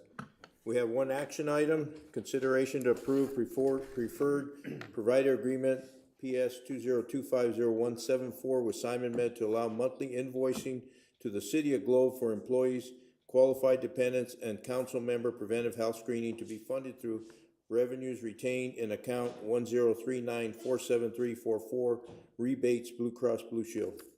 So, Mr. Mayor, members of council, initially we were going to do a one-up with Simon Med, but we got negotiated rates now, knocking about $50 per MRI that they're doing. And I don't know if anybody's left here that's done the MRI, but we had a group of people who have done it. And if you have done it, don't say anything because HIPAA. I'm getting all the HIPAA looks, but it's late. I'm sorry. But those who have told me that the process went well, very seamless. Go down there, and then they get a consultation afterwards on the results. And this is people who are getting it just out of being proactive, not with it's not a doctor assigned. That's why insurance won't cover it, and that's why we're using our Blue Cross Blue Shield money to cover these contracts. Okay. You good with it? Any questions, comments? Motion? Mr. Mayor, if there's no further motions, I would make a motion to approve the provider agreement PS 2025-0174 with Simon Med? Yeah. Simon Med. Okay. That's presented today. Second. Motion approval for item 6A. Is there any further discussion? All those in favor say aye. Aye. Any opposed, nay. Motion passed. Number 7, any late agenda items? We have none. We have none. Second call to the public. Let's look real I quick. have none. Check the- They've left I the have some room. insomniacs out there. Yeah, everybody's done. Nope, nothing in the email, nobody racing to the podium. Scheduling the meetings. Nothing different than our standard meeting. June 10th will be the next meeting. Future agenda items. Anybody have any? We do need to bring back the bridge naming. We're also bringing back the HVAC appointments. They're coming quickly. Okay. Okay. But Motion to go into an executive session. Motion made. Second. Motion second, go into E-session. All those in favor say aye. Aye. Motion passed.